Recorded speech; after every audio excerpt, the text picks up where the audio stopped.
Chapter 888. Yintung. Isn't Yintung the company that poached all the people from Eagle's studio a few days ago? First Hypothermia suddenly said after thinking about it. Originally, the players wouldn't care about these things in the studio, but this change was too big. The website media reported this as a big event in the game, so the players more or less knew about it. Fuck, that's not very nice. Once again he expressed his anger. He didn't think that he would be tricked like this. This kind of feeling was really unpleasant. We seem to have gotten involved in something big. First Hypothermia said. What, are you scared? Once again he wanted to find someone to fight. Scared? What's so scary about a stupid game? It's just that when the situation is complicated, sometimes it's not something that can be solved by fighting and killing. First Hypothermia said. But at least what we have to do is fight and kill, said the weather-beaten man. You have an idea? Beat them at their own game. Experienced person smiled.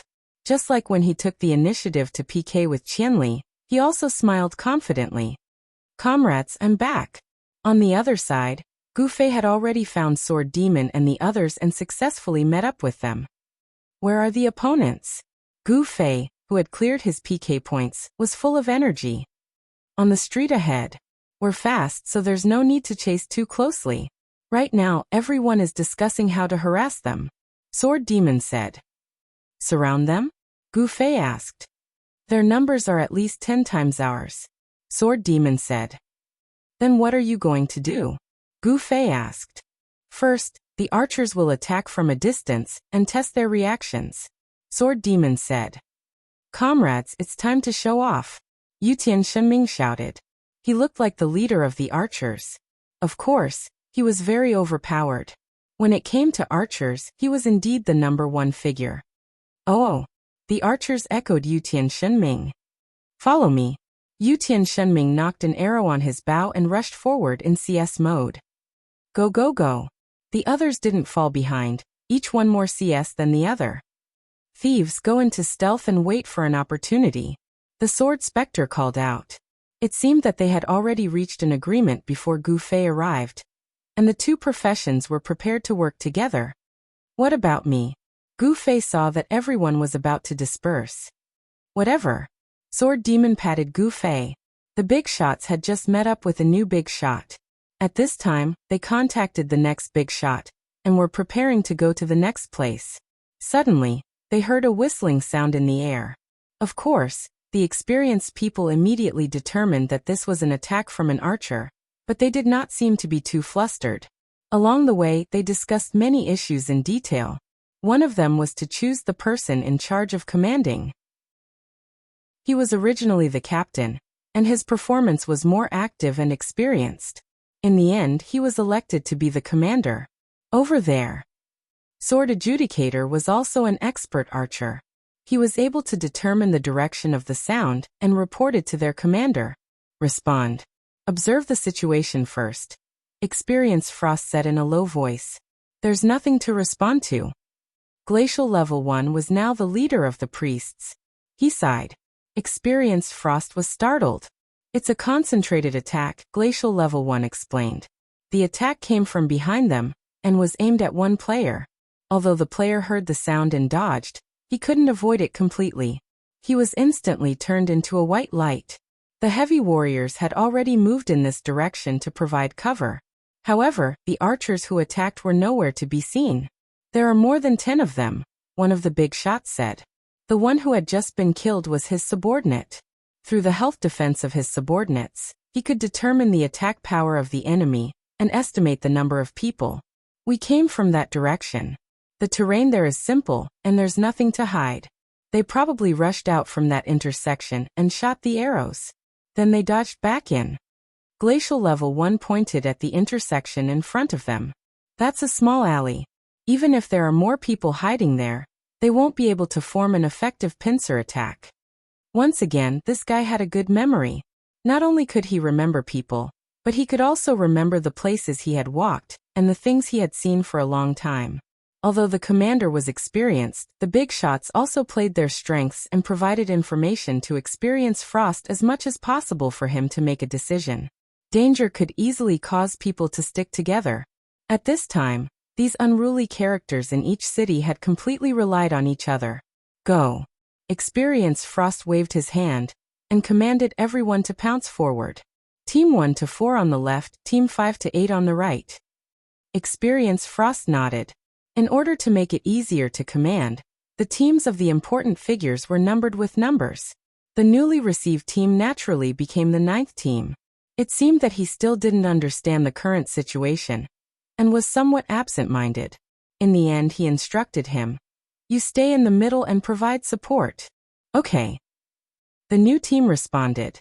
The team moved forward quickly. The heavy warriors guarded the front while the archers and mages were ready to attack at any time. At this time, a head popped out of the alley and shouted, "Fuck, they're coming." Really? Retreat. Yutian Shenming heard this and immediately led his people to retreat. However, they didn't go through the alley. They actually jumped onto the street and retreated in front of these people. The archers and mages didn't need to be ordered to attack. However, Yutian Shenming's people were very fast, and they were also prepared for any possible attacks. They ran around in a crooked manner, and not a single one of them was hit. A speed player immediately jumped out and wanted to give chase, but experienced Frost shouted, "Don't chase." "Yes, they're running too obviously. It's definitely a trap," Low Temperature said. "The intersection ahead is very open. They can completely spread out their formation and surround us," Repeated Time said. "Humph, they're underestimating our judgment too much," Experienced Frost sneered.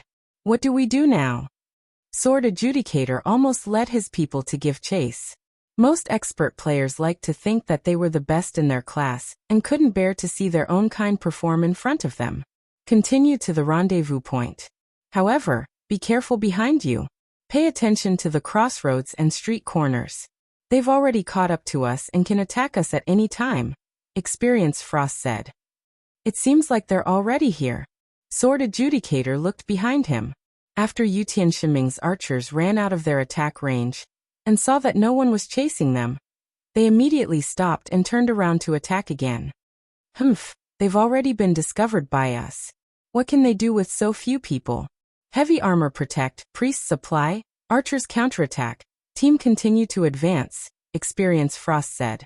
His arrangement was very effective. Yutian Shenming wanted to focus fire again, but against an opponent who was prepared, it was no longer effective. With the shield of the heavy warriors and the recovery of the priests, it was very difficult for the target to be killed by a simple focus fire. The enemy archers hid behind the shield and began to counterattack. Without any cover, Yutian Shenming and the others were flustered and hurriedly retreated from the attack range. The other side didn't chase after them. They only guarded against possible attacks and continued to advance. Sword Demon, do you see it? Yutian Shenming sent a message to Sword Demon. I see it. Sword Demon led his people in stealth and watched Yutian Shenming's harassment throughout. Whether it was in terms of destroying the opponent's morale or delaying the opponent, it didn't have any effect. The other side calmly and effectively responded, easily resolving the harassment of Yutian Shenming's team. Their final result was killing one person in one shot at the beginning, but in a team battle of this scale, this was nothing at all unless they directly killed the other side's boss. They won't fall for it. Yutian Shenming sighed. He and Sword Demon also had a little conspiracy. They wanted to provoke the opponent to chase them. Only agility professions could keep up with the archer's speed. Yutian Shenming wanted to bring some people into Sword Demon's stealth circle. In the end, the opponent didn't fall for it at all. If they couldn't lure the opponent out, then Sword Demon's thief team wouldn't be able to play any role. They couldn't get close to harass them. The opponent was also a master, and their combat quality wasn't low. If they got close to harass them, it was very likely that they wouldn't be able to come back. Even the archer team led by Yutian Shenming didn't dare to get too close. They basically kept to the baseline of the archer's shooting range. I'll follow them like this first and create some psychological pressure for them, Yutian Shenming said. He led the archers under his flag and maintained a distance of 60 meters behind the opponent's team. From time to time, he would shoot some arrows. Damn, it's so annoying. There were still some big shots who were annoyed by such a tale. Ignore them. Just pretend they don't exist, said experienced man. Old man, shoot arrows, someone said. Shooting arrows meant that they had to be on guard all the time and couldn't relax their vigilance at all times. They won't be able to play for long. Experienced man laughed. That's true. The person who discussed this topic with experienced man also laughed. Yutian Shenming followed from afar and shot a few arrows from time to time. They didn't cause any damage to the opponent at all. Whether or not it caused any psychological effects, it couldn't be seen. At least on the surface, the opponent seemed to be very patient. After a long time without any results, Yutian Shenming became a little anxious. He wasn't a very calm person. Sword Demon, where are you? Yutian Shenming called Sword Demon. Behind you guys. I can't keep up with stealth. We'll take a detour and chase after them. Even though the other party was moving as a group and had a lot of movement speed, Thieves' movement speed was greatly reduced after entering stealth. They definitely wouldn't be able to keep up if they stayed in stealth for too long. Sword Ghostblade and the others were eventually left in the dust. They had no choice but to cancel stealth and take a detour to catch up. Oh, got it. What's your next step? Asked Yutian Shenming. I want to ambush them at close range. Sword Demon said. Can you do it? Don't worry. Sword Demon's confidence came from fog ambush. It was proven that this skill couldn't be dealt with by any player at the moment, with the exception of a few overpowered players. Okay, when you ambush them, we'll take advantage of the situation and rob them. Which direction are you planning to go? Asked Yutian Shenming. Straight ahead. Good, you've got guts. Yutian Shenming was praising him when he suddenly heard someone behind him cry out, "Ayo!" Yutian Shenming's heart tightened. He wasn't old, but he had a lot of experience. This kid didn't look or ask. He first moved himself, and when he looked back, he saw that he was surrounded by thieves. They had actually stepped into the opponent's stealth ambush. Fuck, despicable. Yutian Shenming disregarded everything and looked down on them. He dodged the backstab behind him and turned around to release a homing arrow. In this kind of chaotic battle, it was easy for an archer to accidentally injure his own people, so he could only use a homing arrow that was completely accurate. But who would care about the damage of a homing arrow? The assassin that was staring at Yutian Shenming didn't care about the arrow at all. He didn't want to give up the rare opportunity to get close to the archer, so he took the damage and rushed forward. What else could Yutian Shenming do? He could only turn around and run. He didn't think that he would be the one to fall into the trap that they had set up. The opponent seemed to ignore his harassment, but in fact, they had secretly set up an ambush. These thieves had probably sneaked out from their team one by one. Otherwise, there was no way he wouldn't have noticed when so many people disappeared. Retreat, retreat, roared Yutian Shenming. His speed was fast and his reaction wasn't slow either. He had already escaped from the ambush. However, the others weren't so lucky. 2 people were killed on the spot in the first wave. They wanted to escape like Yutian Shenming, but they were half a beat too late and were immediately intercepted. A thief couldn't compare to an archer in long-distance attacks, but in a short-distance charge, a thief's speed after activating swift movement was much faster than an archer's. Yutian Shenming stopped and roared. The assassin that ambushed him had already used swift movement to rush over. Yutian Shenming could only turn around and dodge. After all, his equipment was better than most players and even experts. Many thieves might not be able to run as fast as him even if they used swift movement. Who knew that as soon as the person in front of him used stealth, Yutian Shenming would hear footsteps approaching. When he turned around, the distance between them had already closed by a large margin. He immediately knew that the person attacking him wasn't an ordinary person, but an expert. Fuck. Yutian Shenming wasn't someone who would admit defeat so easily.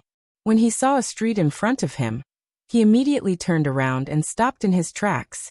He knew that with swift movement's duration, he would definitely be caught by the opponent, so he simply stopped and prepared for an ambush. Yutian Shenming turned the corner and crouched down. Just as he knocked an arrow on the bowstring, the opponent had already caught up with him. Hey, look here. Yutian Shenming knocked his bow.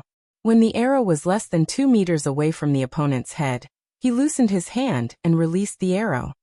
Fuck. The person chasing after him clearly didn't expect Yutian Shenming to actually crouch down and ambush him. With less than 2 meters of distance, how could he dodge Yutian Shenming's snipe? The arrow pierced his head and sent him flying. Yutian Shenming fired 2 consecutive arrows. Before the opponent could even land on the ground, another 2 arrows had already landed on his body. Fuck, you're still not dead. Yutian Shenming angrily rushed forward and stomped on the opponent's body. He then shot another arrow at the person's head. Fuck, how much defense do you have? Seeing that the opponent was still alive, Yutian Shenming asked as he reloaded his arrows. The assassin's lungs were about to explode. He was also a big shot. When had he ever thought of being stepped on by a little brat and used as a target? Let's see if you'll die or not. Just as Yutian Shenming was about to fire another arrow, a xiao sound suddenly came from beside him. It sounded like an arrow, but it wasn't. Yutian Shenming didn't dare to be careless. He jumped to the side and dodged. Only then did he see a few more thieves chasing after him. The attack just now was from someone throwing a dagger at him. Yutian Shenming was extremely regretful. How much damage could this kind of attack do? If he had known earlier, he would have taken this attack and killed that guy. After jumping to the side, that person rolled on the ground towards his companions. Yutian Shenming shot another arrow. That person rolled and dodged. Although he was in a sorry state, it seemed like he wouldn't die. Kill this brat. That person rolled to the side of his companions and got up with a flip. His face was covered in dirt as he shouted loudly. Tizit. Yutian Shenming gave him the middle finger and turned to run. He didn't believe that all of the opponents were experts and could easily catch up to him. However, just as he turned to run, he saw that the opponents had already surrounded him. A few thieves had surrounded him. There was no way out. Brat, I'll let you be arrogant. That assassin finally won the moment to be proud. Sigh, when a tiger falls to the plains, he'll be bitten by a dog. Yutian Shenming sighed and looked towards the ambush circle. Half of the archers on his side had died. The other half had finally rushed out of the ambush circle, but there were still thieves chasing behind them. At this moment, they couldn't even take care of themselves. Obviously, they couldn't come and save him. Little friend, can you hold on? Yutian Shenming was helpless. Suddenly, he heard a voice that made him wild with joy. Fuck, so late. His heart was wild with joy, but his mouth was complaining. I'm lost. The other party said. Yutian Shenming was so angry that he didn't know what to say. It was really inconvenient.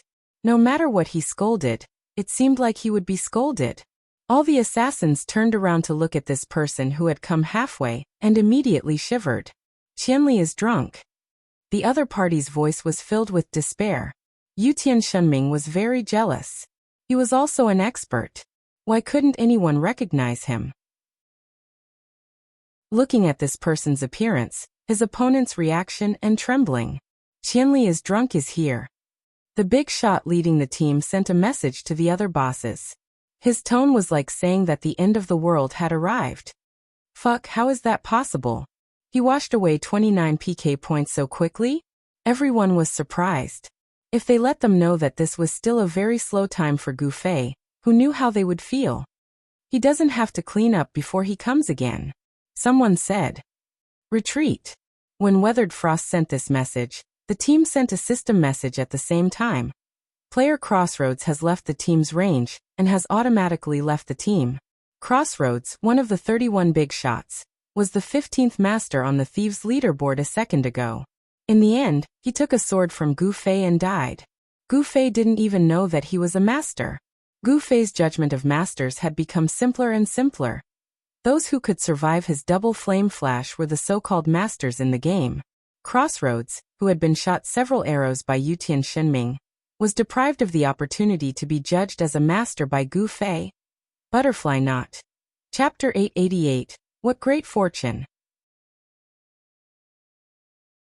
Chapter 889. Just as the perfect ambush was about to come to an end, Qianli's drunken rampage suddenly overturned everything. The big shots didn't even have the strength to be angry. They could only feel gloomy. Of course, it was fine for Qianli to appear when he was drunk, but he didn't give them a chance after appearing. It was too frustrating. The other side had just sent news of Qianli's drunken rampage when he was wiped out. Did he have to act so quickly? It was easy to get everyone to react. Weathered Thru's remaining messages could no longer be sent. At this moment, Crossroads Road, who had been killed and returned to the city, was roaring at him. Of course, he wasn't scolding Weathered Thru, but he was extremely dissatisfied with Qianli's drunken rampage. How could there be such a powerful person? He killed himself with just a raise of his hand, even if he only had a sliver of health left at the time. However, Crossroads Road couldn't see any chance of victory from that one move. That kind of despair made him disheartened, even more about this game. With such a powerful person around, would there still be a day for them to make a name for themselves? Do we still need to send reinforcements? Foreordained Thru asked Weathered Thru in a mournful tone. If they needed reinforcements, he would naturally be the fastest to lead the archers over. However, with Qianli's drunken rampage and the fact that they were all thieves with low health, there was no point in sending reinforcements. Let's go help them. There should be some who can escape, Weathered Thru said. Of course, there would be some who could escape. Gu Fei didn't know how to split himself into two. As soon as the thieves saw him appear, they all scattered. Each person walked down a street. In the end, Gu Fei only managed to deal with the few people surrounding Yutian Shenming. Those who were about to come over all turned around and ran. Gu Fei couldn't do anything about it either. Half of them died. Yutian Shenming said with a pained heart. It was precisely because he didn't want any casualties to occur that he sent people with speed professions like them to harass them. He hoped that they could rely on their speed to ensure their own safety. Who would have thought that they would fall into such a trap? Yutian Shenming was filled with regret. He should have been more careful and not rushed in. What about the other half? In Gu Fei's eyes, Yutian Shenming was the only archer left. I'll contact them. They should be able to escape. Yutian Shenming was not very confident when he said this. However, he knew that not every player chasing after him was as strong as he was. If he only wanted to escape, it should not be a problem as long as he escaped the encirclement. Sure enough, those who managed to break out of the encirclement survived. Yutian Shenming then informed the Sword Demon of this news.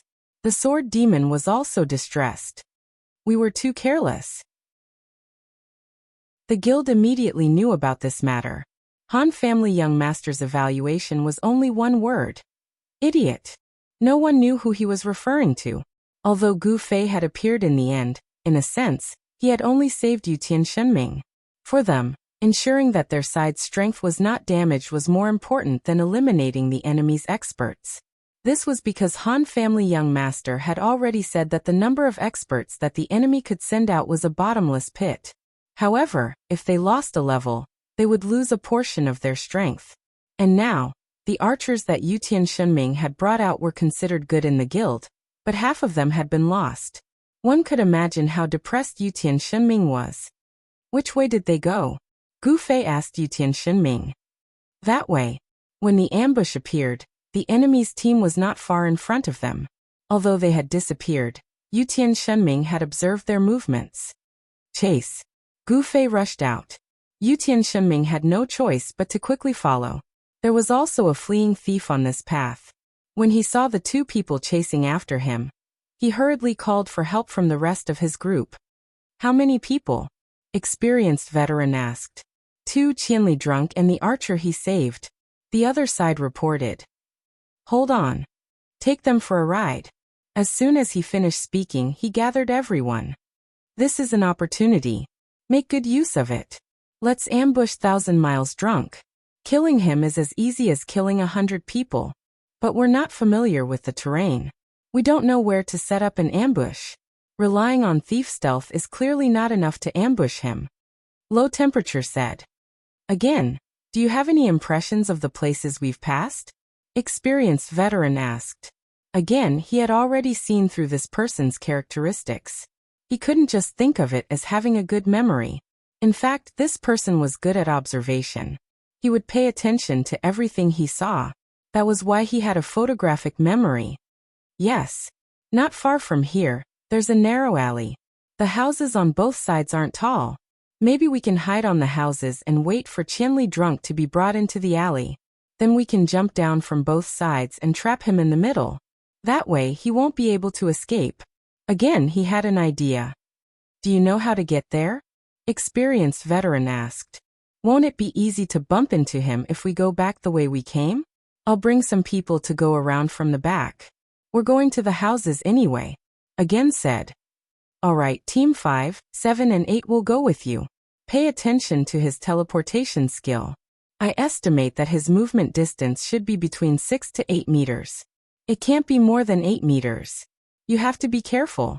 Experienced veteran said. He didn't dare neglect Qianli drunk. He immediately sent out half of his team. Okay. Again nodded. The other 3 teams also gathered. Team 7 was originally Crossroads Road's men. He led the thief out, but in the end, he sacrificed himself and returned to the city. At this moment, his subordinates were at a loss. Now that their boss wasn't here, why were they still following him? However, they had an agreement beforehand. They had to listen to experienced veterans' commands. In the midst of their confusion, Team 7 sent a message to Crossroads Road. Crossroads Road clenched his teeth and replied, "Kill him. If there's a chance, kill him. I'll be back immediately." The 4 teams hurriedly set off. Again looked at the direction, and led his men into a small alley by the side of the road. The fleeing thief complained bitterly. "Boss, where am I taking them? They're chasing us so closely. That archer keeps shooting arrows. We've set up an ambush. You take them to." Experienced veteran realized that he couldn't describe it. He didn't even know the coordinates. He hurriedly asked again, and again to observe and memorize. He wouldn't be able to memorize all the coordinates, so he could only reply, "Wait a moment. Take them in circles. I'll give you the coordinates later." Experienced veteran could only reply that pitiful thief. The thief wanted to cry but had no tears. He could only do as he was told. When he saw an intersection, he turned around and didn't dare to look back. He focused on running for his life. However, as he ran, he suddenly felt that something was wrong. The archer who was chasing behind him usually shot an arrow every few steps. Why wasn't there any movement now? Why was he so focused on chasing? The thief looked back as he ran. He was immediately stunned. There was no one behind him. He was already 100 meters into the street. The distance between him and the archer was originally around 50 meters. Now there was no trace of them. Could it be that I'm too fast and have shaken them off? The thief casually thought about it and rejected the idea. This was a game. Speed was a fixed number. He should have an absolute understanding of how fast he was. If he could really shake off the 2 of them, he wouldn't have been so afraid to run. Report, they're gone. The thief confirmed again. There weren't many people on this street. The 2 of them were indeed gone. Thus he reported to his superior. What do you mean they're gone? Experienced veteran asked. I turned into a street. They don't seem to be chasing us. They're not chasing us. Experienced veteran looked at the crowd in confusion. They seem to have guessed our plan. Damn, they're really cunning. Then let's call them back again. Arrow decides the world said. Experienced veteran nodded. Suddenly, there was a commotion in the team. Someone shouted, Qianli's drunk. Qianli's drunk is coming. Weather-beaten Frost was shocked, and he turned around to look with the other important figures.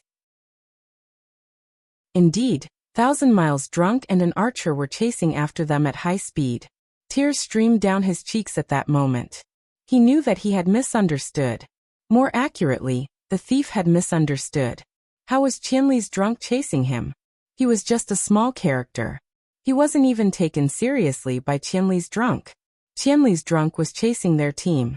He was chasing their entire team of more than 100 people. Their team had lost 29 people to Qianli's drunk. They had lost more than one team. The newly joined 9th team barely made up for this loss. However, none of the thieves that had just been sent out had returned. For more teams had been killed. At this time, they were even weaker than when they first fought with Qianli's drunk. However, Qianli's drunk just had to arrive at this time. Experienced veteran couldn't blame the thief's information for being wrong. Even if it was him, he would think the same. Their thoughts were temporarily unable to be like Qianli's drunk, who would chase more than 100 people with just 2 people. Who would even think about such a thing? This time, those who had been through thick and thin finally understood that they couldn't treat 1,000 miles drunk as a single person. They had to treat him as an opponent who could match their strength. Therefore, they had to think from the perspective of this kind of strength. Would a team of more than 100 players chase after a lone thief? Of course not. Thinking about it this way, it seemed that their way of thinking was connected to Qianli's. However, it seemed that it was a bit too late to connect. Their team had warriors and priests. These people with short legs couldn't compare to the speed of Qianli's drunk fight. Previously, more than 100 people were bullied like that. What could half of them do now? But no matter what, they could only try their best. Experienced veteran quickly arranged everyone's positions. However, the unfamiliarity between everyone couldn't be eliminated in such a short period of time. It was just slightly better than the previous chaos. When experienced veteran saw that this last bit of hope didn't seem to be too reliable, his heart was already filled with pessimism. At this time, Qianli's drunk had already rushed over. Their archers didn't seem to be shooting at Qianli's drunk. They all missed. But there was a very direct comparison that was very well presented in front of everyone's eyes. That archer and Qianli's drunk had caught up at the same time. Their speed wasn't any slower than Qianli's drunk. Of course, their archers wouldn't ignore him. And at this time, this archer's advance had already greatly slowed down in order to avoid their attacks. He was stopped at a distance of 50 to 60 meters. In the same situation, even more archers were paying attention to Qianli's drunk. He was so coquettishly taking large strides to catch up. His speed didn't change at all because of the archer's interception. He swayed his body as he ran at high speed, dodging all the incoming arrows. Those slow-tracking arrows were knocked away with a casual swing of his sword. In the blink of an eye, Gu Fei was already 30 meters away, which was the attack range of a mage. As Gu Fei chanted, the mages in the array also chanted. Gu Fei teleported away, and all the spells they had cast missed their target. They scattered in all directions, but they didn't see any spells appear where Gu Fei pointed. He added full agility, so his spell casting is slow. He was well read and understood this point. If he took this as a bluff from 1,000 miles drunk, then he would be making a fool of himself. As a result, everyone obediently scattered. 1 second, 2 seconds, 3 seconds. The weather-beaten faces turned red. Even if they lowered their intelligence, their spells wouldn't be that slow. That Qianli was drunk, he was actually bluffing, he really hadn't released any spells. Drunk, Qianli rushed to the front of the formation. The heavy warrior held his shield, while the berserker, knight, priest and other classes with a bit of health split into two groups, preparing to surround Qianli in a triangular formation. In the end, they saw Qianli's drunk palm hit the heavy warrior's shield, activating Thunder Palm. The heavy warrior was as steady as a mountain, but he couldn't completely ignore the knockback effect of the skill, and was immediately knocked back. They only had a few dozen people, so how thick could the encirclement be? This immediately opened up a path. Gu Fei stepped in, turned around and used Flame Flash. The weak mages and archers hiding in the back immediately fell. Hey! Gu Fei glanced at the weather-beaten commander. This was an opponent he had once fought with, and Gu Fei had a good impression of him, so he raised his sword and rushed towards him. He had a good impression of him, but he received this kind of treatment. If the weather-beaten knew this, who knew how he would feel? Weather-beaten obviously wouldn't be caught so easily by Gu Fei. With a teleport, he blended into the warrior's formation. Gu Fei raised his sword and cut down two people. When he saw the priest blocking his path, it was the one who hadn't died after being cut several times. Gu Fei didn't want to waste time on him, so he stepped behind him and rammed his shoulder into him, causing him to stagger and fall to the ground. When a warrior saw Gu Fei's technique, he immediately rushed forward with full confidence. He didn't believe that he would be knocked down by a mage like this. In the end, what greeted him was a slash from Gu Fei's sword. If it weren't for the fact that he was lying on his back and desperately healing himself in level 1 low temperature, he might have already died. Gu Fei saw that this priest was not only tanky, but his recovery was also very amazing. It was really a bit of a torture. In a situation where they were surrounded, they couldn't give Gu Fei too much time to attack while interrupting the priest's recovery. They could only temporarily give up on this target and continue to kill the less tanky players. The fact that the thief who went to ambush couldn't turn back was their greatest blessing. At this time, the archers and mages on the field were being killed and fled. The others wanted to help, but they couldn't keep up with their speed. Whether it was the speed of their feet or the speed of their recovery, they couldn't keep up. Weatherbeaten saw that this was simply a repeat of the previous situation, but there was nothing they could do. If this continued, could it be that they could only let Qianli get drunk and kill 29 people before swaggering off? Just as they were gritting their teeth, someone in the team suddenly shouted, "Thief!" They didn't know which city this was, but the content was too general. Half of the people on the field didn't know what was going on. It wasn't until a player was killed by 3 thieves who suddenly appeared out of nowhere that everyone realized there was a thief in stealth nearby. This thief was a player with anti-stealth abilities. At this time, it was already too late. The thieves had already revealed themselves from stealth and launched the first wave of attacks. The opponent's distribution of manpower was extremely accurate and effective. Not a single target didn't survive. The priests couldn't even react in time. One of them was even more valiant. After working together with others to kill one person, he rushed forward like a warrior and actually killed a group of people. The players on the road all had different classes, but all of them were killed in one hit. This kind of damage was even higher than Qianli's drunk. The strength of his explosive power was completely disproportionate to his thin body. One Qianli drunk couldn't even take care of him. And suddenly there was such a tough opponent. Weatherbeaten was already on the verge of tears. He knew that he wouldn't be able to make it back in time. How long had they been gone? How long would it take to turn back? Moreover, what could he do even if he came back? Qianli's drunk was clearly an opponent that more than 100 of them couldn't fight head-on.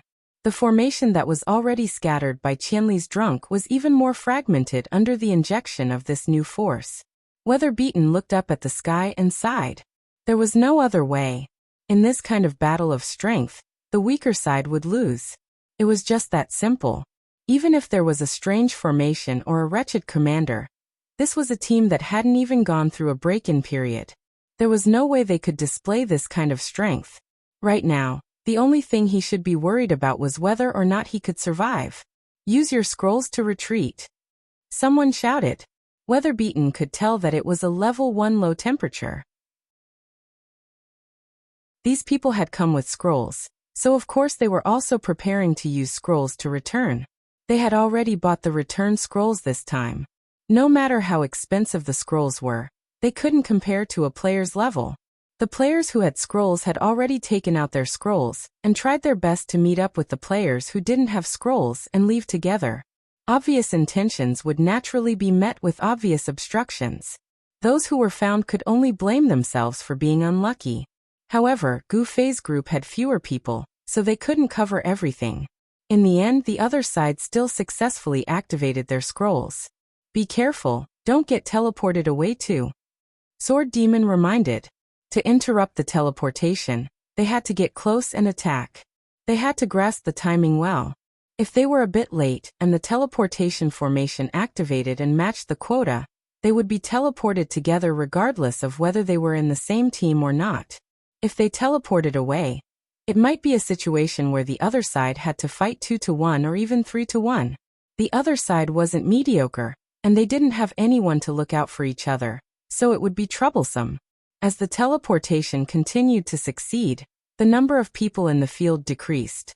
In the end, when the number of people was almost the same as very unbelievable, they finally couldn't complete the teleportation. The rest of them were wiped out in the end. On very unbelievable side, a thief had unfortunately died in battle. One person's sacrifice in exchange for such a huge victory was worth it. After all, it was too unrealistic to guarantee 0 casualties. This was a situation where they were outnumbered. Even if Gu Fei could fight 100 people alone, he couldn't split himself into 100. Chapter 890. The few VIPs that arrived at Cloud City first didn't even stay for more than 2 hours before they all left. The teleportation scrolls were naturally the coordinates of their hometowns. Once they returned, the VIPs' teams were completely disbanded. They had to use private messages to comfort each other, which was very displeasing. Weathered Frost quickly described their encounter and sent it to those who hadn't arrived at Cloud City yet. He emphasized on Qianli's insane strength when he was drunk. As for whether the other side would believe him or not, Weathered Frost couldn't be bothered with what they were going to do next. Besides, it wasn't his business. These 31 VIPs were quite harmonious as a whole. They didn't see eye to eye with each other. This was probably because they came from different cities and didn't have much of a competitive relationship. Now that they received Weathered Frost's message, everyone believed it and didn't dare to act rashly. Out of the 31 people who had been in high spirits when they first met, 8 of them had already been killed. The total number of people who had died was close to 200. This bloody fact caused the big shots who had only brought around 20 people to feel a chill run down their spines. No wonder Ing Chi found so many of them. No wonder Ing Chi gave such a high price tag to the 31 of them. It turned out that this person was incredibly hard to deal with. The 31 of them didn't mean to underestimate their opponent. It was just that their opponent was too strong. It was so strong that even Weathered Frost couldn't understand it. Qianli's drunkenness is a hurdle. If we don't take care of him, we won't be able to take him down. Weathered Frost said in the message. The two of them got along quite well. After returning to their respective cities, they contacted each other more than the others. We need to understand this person in more detail. Not just his equipment and skills, but also his fighting habits and whatnot. This person's fighting style is completely different from normal players. The way he moves, the way he attacks, the way he changes his rhythm. Fuck. Is he human? Weathered Frost replied to Weathered Frost. You're right. But we won't be able to get anything from this. We still have to go to Cloud City. Weathered Frost said. This time, we have to keep it a secret. Weathered Frost said. Of course. I'll contact Yongyuan again and see if he has anything more detailed. I think he didn't finish what he wanted to say. Maybe we didn't take it too seriously and affected him? Maybe. I'll get someone to go to Cloud City's forum to see if there's any content about Qianli's drunk. First Low Temperature said. Alright. Due to the fact that they couldn't form teams so far away after returning to their hometowns, they couldn't use the public channel anymore. If they discussed among themselves, they would be like a pile of loose sand. With this painful lesson, how could they still dare to be so indifferent towards Qianli when he was drunk? Therefore, someone suggested that they should first set up an offline discussion group or a voice chat room to discuss things together. This idea received positive responses from everyone. Everyone exchanged their chat numbers and chose someone to set up a discussion group. The players who were on foot were quite depressed. They were still in the middle of nowhere. They couldn't log off just because they wanted to. He could only continue on his way to the main city. The VIPs who were offline had all been invited into the discussion group. Only 6 people were offline, and they were all on foot. Next, let's invite those who have fought with very overpowered to explain the process in detail. The first to speak was the founder of the discussion group, a replica from Rune Mountain City, a berserker ranked 12th on the warrior leaderboard. Weathered Frost's previous message to everyone was rather brief. Now that there was space and time, he naturally gave a detailed explanation, including the strength of Qianli's drunk, as well as the fact that he bought scrolls from the studio, which led to the other party grasping his movements. That's outrageous. Everyone immediately condemned after hearing it. I also think that the studio is being unfair. Damn Yinteng, right? We'll never buy anything from them again. Someone added. No, I'm saying, how can Qianli be so strong when he's drunk? This is outrageous. Is he a hack? Someone couldn't help but suspect that Gu Fei's display of strength was a manifestation of advanced technology. I don't think so. Weathered Frost wasn't confident either. Cheats were things that normal players could only use. How would they understand the theory behind them? In a new game like the Parallel World, if there was a hack, no one knew what would happen. Why don't we report this to the game company first? One person made nearly 200 people helpless? This isn't an MMORPG. This is an MMORPG. Someone said. I don't think so. Low Temperature One spoke. Qianli's been famous for a long time. The players in Cloud City know his strength better than we do. I'm sure that someone has already reported him in private. If Qianli is fine when he's drunk, that means he's not a hack. Even if he is, it's a hack that the game company can't find out about, so don't bother reporting him. No matter how strong he is, there has to be a limit, right? Drown him in a sea of people? Someone said. Everyone here was a big shot. With a wave of their arm, they could summon hundreds of people. If Qianli was able to wipe out thousands of people when he was drunk, then they would all delete their accounts. That's not realistic, right? Cloud City is so far away. How are we going to get there with so many people? And it's not just going, we still have to go back, right? Who would be able to endure using scrolls like this? Not using scrolls, walking? I think more people can't stand it, someone said. Everyone was silent. They deeply understood the importance of economy and war. No money, no money. They couldn't even buy teleportation scrolls.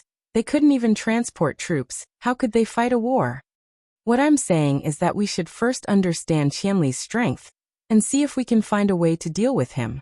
Weathered Frost spoke of his idea and Low Temperature One's idea. In the end, someone else brought up Low Temperature One's idea. This according to what that brother said, if there was a way, he would have been wiped out by the players in Cloud City, right? Cloud City. That's not the same. It's just a main city. How can there be so many famous players? What they can't do, it doesn't mean we can't do it, Weathered Frost said. Everyone was happy to hear this and immediately accepted Weathered Frost's suggestion, discussing how to dig out the unique characteristics of drunk Qianli's strength. Those guys, how's it going? Matchless Genius asked Eternal in a certain main city. He knew that this was a game, and many things happen very quickly in the game. Even though it had only been a few hours since he met with those guys, he had already heard that they had already begun to take action. The people in Age Workshop were all over the game, and their information network was much stronger than that of normal players. It was just that because of the lack of manpower, Matchless Genius's information network was blocked for a period of time. But now that many main cities had recovered, those in charge who hadn't left were naturally doing well, and those who had left were temporarily selected from the permanent staff to take charge. These matters could be done by contacting the previous director, or the previous person in charge of the main city. He was just job hopping, not running away. Did he really disappear without a trace just like that? Matchless Genius had asked about the appointment of personnel, but when it came to information gathering, he left it to his subordinates. At this time, he wanted to hear the progress of the matter from Eternal. Those guys are calmer, Eternal said. Why? Their first batch of people have already reached Cloud City, and it seems like they've already returned in defeat. But they didn't get riled up, and someone even asked me if I had more detailed information on Qianli's drunk. Now that more than 20 of them are offline, I think they've gone offline to discuss countermeasures, Eternal said. Is that so? What about Cloud City? Matchless Genius asked. We can't get very good information, but it seems like they were prepared and ambushed us. Drunk Qianli's PK points reached 29, and of the 31 people we found, 8 have already lost their levels, Eternal said. Those 8 people are still so calm. We'll need to find out more, but it seems like they've all participated in the offline discussion. The ones that didn't are probably those who are planning to walk to Cloud City, and it's not convenient for them to go offline halfway, Eternal said. Hehe, do you think they're very good opponents? Matchless Genius asked. That. Hard to say. Eternal didn't reply. Alright, keep an eye out. Matchless Genius nodded. In the eyes of outsiders, the Cloud City's first battle might have felt that it was a great victory, but they themselves were very sad about the loss of their archer regiment this time. I think we shouldn't run around. You go kill them all by yourself, Yutian Shunming said to Gu Fei. Sigh, if we don't need 29 points, it'll be so much more convenient. Gu Fei sighed. He's serious. The other people whispered. How's the investigation of their background? Han family young master didn't care about this, and asked Brother Yu the question he was most concerned about. If Eternal wants to find someone to deal with us, then they'll definitely find an expert on the leaderboard. I've been comparing the top 30 rankings of each class for the past few hours, And there's a total of 8 people who disappeared from the leaderboard due to losing levels. I think these 8 people are very likely to be hired by Ying Qi. This is the general situation of these 8 people. They're from 8 main cities, and their levels are all in the top 30. 7 of them are from big guilds, and one of them is a famous mercenary group leader. Brother Yu handed over the information as he gave a simple introduction. Oh, what about the others? Han family young master asked. That'll take some time, and we might not be able to find out just like that. Can anyone who's fought with them describe their characteristics? Brother Yu looked at Gu Fei, Sword Demon, Yutian Shenming. The 3 looked at each other and Gu Fei said, "There's a mage lightning type and can teleport." Are you introducing yourself? Yutian Shenming asked. Gu Fei ignored him. There's also a skill I haven't seen before, it's called lightning. Spell. Gu Fei couldn't remember clearly. It wasn't that his memory wasn't good, but that mages didn't know how to chant for their opponents, but for the system. Everyone wanted to sing a chain of fireballs to the system, and for the opponent to hear a hello. After understanding the system's voice recognition, it took a bit of skill for an experienced mage to be able to hear their chants clearly. It wasn't easy for Gu Fei, and he had to rely on his hearing to catch these 3 words. Oh, is there anything special about him? Brother Yu asked as he wrote it down. How brave, he actually dared to challenge me to a duel. Gu Fei said. Then he's already on the death list, right? Brother Yu turned around and flipped through the list. No, Gu Fei said. He didn't die to a duel with you? Everyone was shocked. Gu Fei didn't know what to do. In fact, he had more than one chance to kill the mage, but he just didn't go for it. Is there anything else? It'd be best if it's a skill or equipment. Brother Yu said. No. Gu Fei couldn't remember anything else. Is there anyone else? There's also a priest, he has a lot of health, and his recovery is pretty good. Gu Fei said. There are a lot of priests like that. Brother Yu said. Against Qianli, if he has a lot of health and recovery, I'm afraid there won't be too many. Sword Demon said. That's true. Brother Yu said. Then I'll pay attention to the top players among the physical priests. Is there anyone else? Gu Fei didn't say anything and looked at the other 2.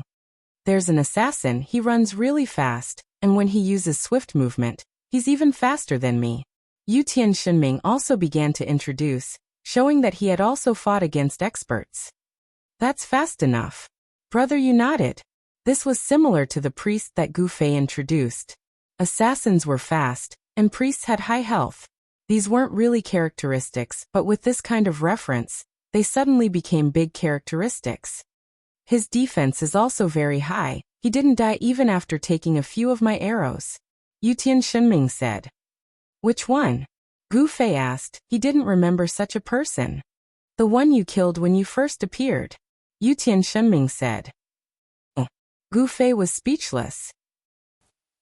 Brother Yu silently tore the piece of paper that Yutian Shenming had just said, crumpled it into a ball, and threw it on the ground like trash, waiting for the system to refresh it. What? Yutian Shenming still hadn't reacted. Idiot. Han family young master gave a simple evaluation. The one you mentioned is already dead. If he's an expert, then he's definitely in the list of 8. Gu Fei reminded him. Yutian Shenming suddenly understood. This was the characteristic of a teenager. His intelligence was obviously not mature yet. Sometimes he was smart, and sometimes he was stupid. Sword Demon? Brother Yu looked at the last trace of hope. Sword Demon handed over a piece of paper. I've recorded everything I noticed. Brother Yu took a look, and was overjoyed, praising. As expected, Sword Demon is the most reliable. After saying that, he felt a little insecure and quickly added, as reliable as Qianli's strength. Sword Demon wasn't like Gu Fei. He was a character from the player's plane, so his method of determining experts was naturally not as simple and crude as Gu Fei's, and his eyes were indeed sharp. The content of the piece of paper he gave to Brother Yu was simple and to the point, but it was very clear. Brother Yu would definitely find someone much easier with this information than the ones provided by Gu Fei. There's one more thing, Sword Demon said. When we chased after them, the number of the other party was reduced. I think they probably split up half of their forces, and I don't know where the other half went, and there's still no news of them. Yes, yes, yes. Yu Tianshiming quickly nodded. He also remembered when Sword Demon mentioned it. The number of the other party was obviously reduced.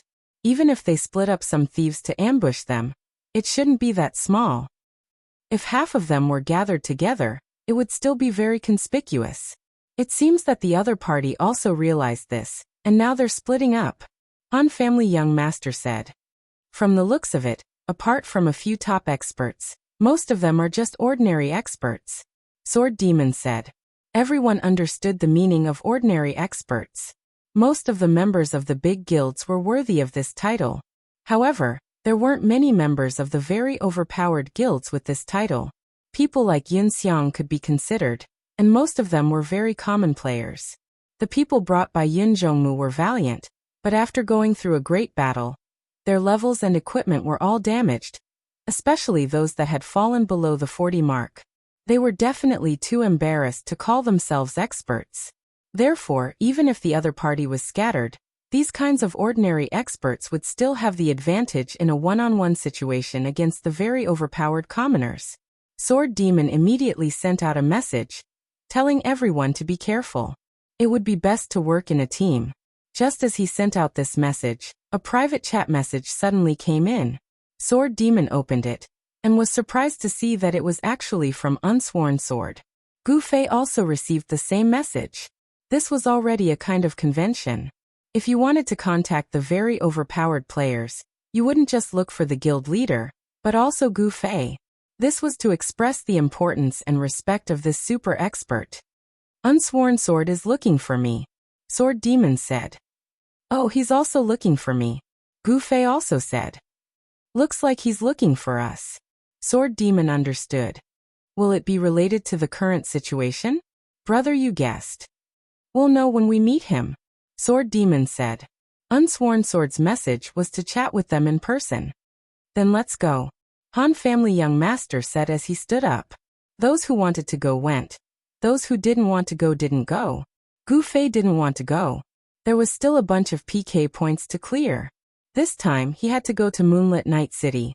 Although it was a lot of money, this scroll had to go back and forth. Gu Fei also felt a bit distressed.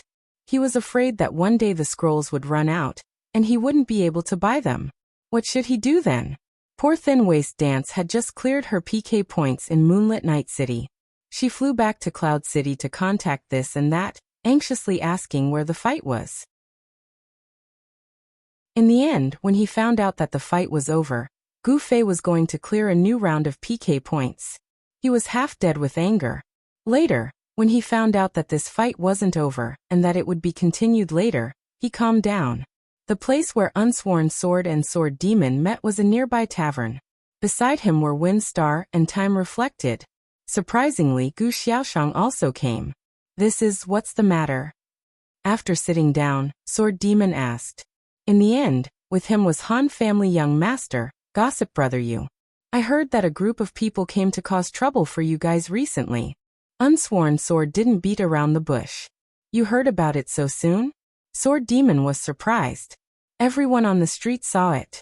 Qianli's power is still as strong as before. Why didn't he come? Unsworn Sword said. After his power, of course, he's going to clear PK points. Sword Demon laughed. Yo, that's not easy. The atmosphere in Cloud City is good now. There's almost no one on the wanted list. Unsworn Sword obviously knew about this because their guild even made it a guild rule. Qianli is drunk online. PK must be cautious. After PK surrender. Butterfly not. The first wave has been beaten back. When will the new wave come? Chapter 891. He went to Moonlit Night City to take a bath. Sword Demon replied to Unsworn Sword. Alright, let's end the meaningless small talk and get to the point. Han Family Young Master saw that Unsworn Sword had the intention to continue the topic, so he quickly cut him off. After understanding that Qianli was almost unbeatable when he was drunk, the players in Cloud City cleverly chose to express their goodwill towards him. Unsworn Sword didn't know why he chose this path. He felt that his relationship with Qianli wasn't bad, but he still needed to solidify it. even if it was just to discuss more about this person. Who would have thought that Han family young master would rudely cut him off like this? Unsworn Sword was very depressed, but he could only endure it. It's like this. Unsworn Sword finally got down to business. If someone comes to cause trouble, Brother Sword Demon should have told us. These players from outside the city are bullying our Cloud City. We have to teach them a lesson. Oh. Sword Demon was surprised, Han family young master was surprised, and Brother Yu was also surprised. The players in the game might have a bit of a sense of regional honor, but it wouldn't be too strong. Very Defying was currently on the forums, and anyone could guess that the attack was related to Ingqi Studio. This had nothing to do with the players from outside the city bullying them. Unsworn Sword waving the flag, and wanting to stand up for them. This kindness surprised them. Although these guilds seemed to be on good terms with Very Defying, Sword Demon, Han family young master, and Brother Yu knew that they were still playing the role of the main antagonist in Cloud City. Unsworn Sword was probably laughing behind their backs. It was already good enough that he didn't take advantage of the situation, but he still wanted to stand up for them. Could it be that this guy really changed his personality and really treated Very Defying as a friend from the bottom of his heart? Or, the Han family young master glanced at Gu Xiaoshang. If this woman came out to help them, he would believe her more. However, Gu Xiaoshang didn't have a deep relationship with them. If they asked her for help, she might not avoid it, but if they wanted to take the initiative to intervene, she didn't seem to be so enthusiastic. Moreover, she came to help when she wanted to. She even dragged the Sword of No Oath along with her. This was not her style. The Han family young master shook his head and denied this judgment. Gu Xiaoshang had been pulled over by Unsworn Sword in the name of helping them, so it made more sense. In other words, the mastermind behind all of this was the Sword of No Oath. What was that guy planning? Who are they? Unsworn Sword asked. I'm not sure yet. Sword Demon was an honest person. Although there was no one else other than Ingqi who could come from the outer city to cause trouble for them, there was no clear evidence that Ingqi sent this group of people, so he was cautious with his words. I think Ingqi Studio is taking revenge on you, right? Unsworn Sword came to a conclusion. Other than that, I can't think of any other possibilities. Sword Demon was also honest. If that's the case, although they were forced to retreat this time, I'm afraid they won't let it go and will come back again. Unsworn Sword said. Probably. Sword Demon replied. We'll just wait for them to come again. Unsworn Sword slammed the table.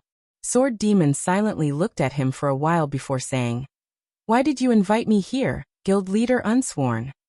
Unsworn Sword looked at Sword Demon in shock. The people from the outer city are bullying our Cloud City players.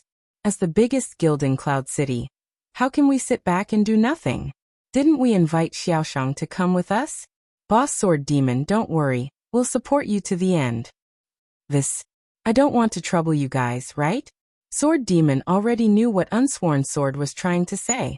In fact, he was confused as to why Unsworn Sword was so enthusiastic. It was too confusing. What trouble? Aren't you treating me like an outsider?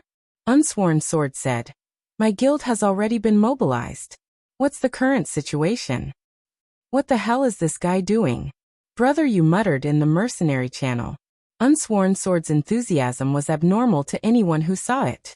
They weren't like Rosy Cloud Space, where Unsworn Sword would go all out to please a beautiful guild leader.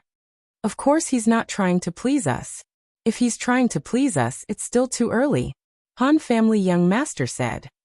What do you mean? Now that he's making a move, it's a bit like sending charcoal in the snow, but adding flowers to brocade is probably his style. Han family young master said.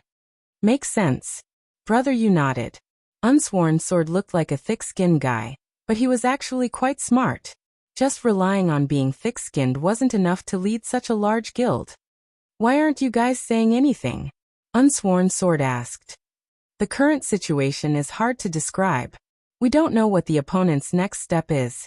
Even if it's the first wave, there might still be a portion of them remaining in Cloud City, and they might ambush us at any time. Han family young master suddenly said. Oh, there are still people there? What are their characteristics? Unsworn Sword asked. I'm not sure. Han family young master said. Then it'll be hard to find them. Unsworn Sword said with a bit of disappointment. Their background isn't small.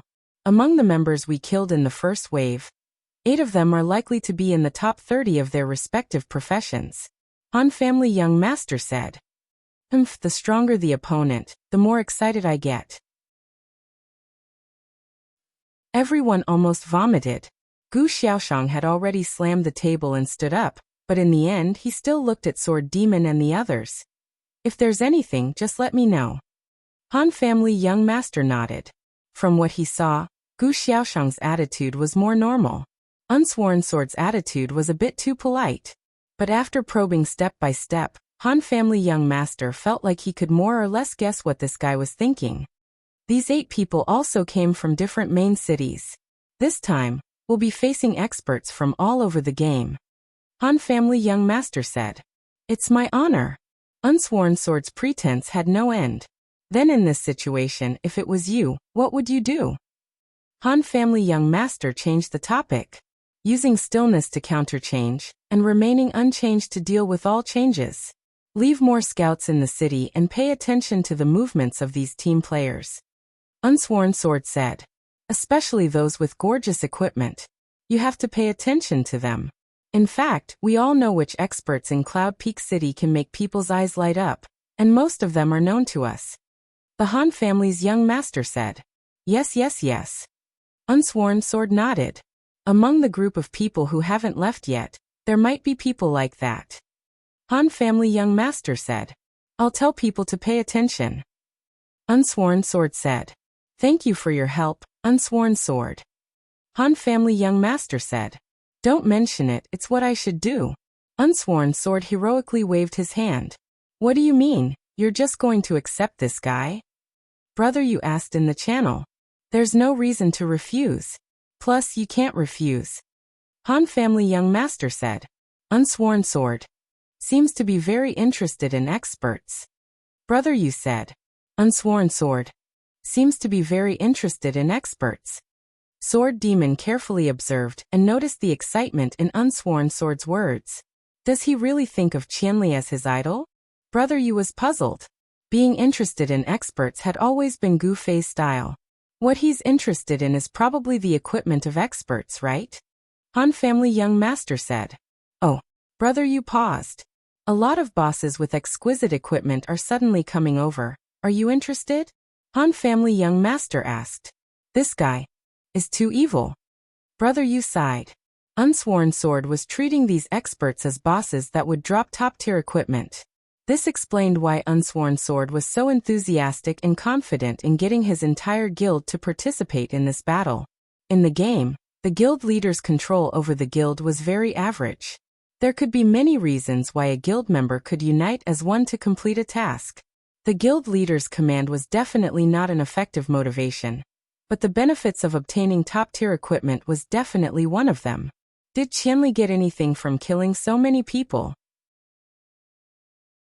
Han family young master suddenly asked. Nothing too good. Sword Demon replied. Equipment that could attract experts of their level was already considered the best in the game. Ordinary exquisite equipment wouldn't be too eye-catching. It's the good ones that didn't drop. Brother, you said. Sword Demon nodded. His current level was quite low, so his appraisal skill was definitely useless against experts in the top 30. However, with Sword Demon's experience, there were some things that didn't require appraisal skill. He could just use his eyes to determine what it was. Based on the speed, strength, defense, etc., the situation he deduced was not much different from appraisal skill. It might even be better than appraisal skill. Appraisal skill often had question marks. Are we just going to let Unsworn Sword do as he pleases? Brother, you asked.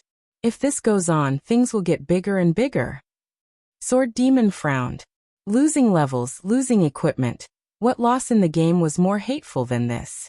The players that suffered such a blow definitely wouldn't just quietly endure it.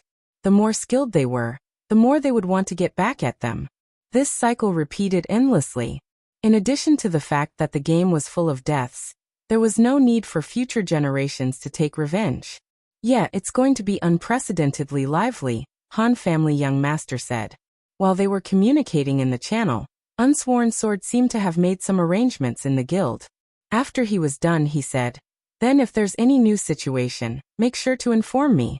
Our Cloud City players can't be bullied so easily." "Okay," Sword Demon replied. This reply contained a lot of helplessness. He didn't want to drag in too many people, but he knew that this was something he couldn't control. This was because no one could stop the players from hunting bosses and obtaining exquisite equipment. Although they treated other players as bosses this time, this was how it was in the game. Although killing people for no good reason like Southbound Sword and the others was looked down upon, as long as there was a reasonable conflict of interest as an excuse, killing people for loot was something that the players recognized. Sword Ghost was no exception to this. "Then we'll take our leave first. We'll keep in touch if there's anything." Unsworn Sword warned them again and again. This was because he was afraid that they would secretly kill bosses and not give them a single spoonful. This guy, does he even understand the situation? Brother, you didn't know whether to laugh or cry. A strong dragon can't suppress a local snake. Those guys don't know the situation. If they attack again, I think Unsworn Sword and the others will really get quite a bit of loot, Han Family Young Master said. Then after that, Sword Demon said. After that, Han Family Young Master didn't say anything. It was very heaven-defying. As they had expected, not all of the important figures had returned. The ones that didn't return were naturally the half of the people that came again. They went to set up an ambush, but who would have thought that Qianli's target was their team? Their team's movement speed wasn't enough to lure Qianli into an ambush, so the ambush became a joke. Their half of the team didn't seem to be able to stop Qianli's strength, so they didn't come back for reinforcements. After Weathered Sword and the others teleported and retreated, Weathered Sword made the four teams completely split up. First, they didn't gather together to attract attention, and second, they began to carry out the next step of their plan, to fully understand Qianli's strength.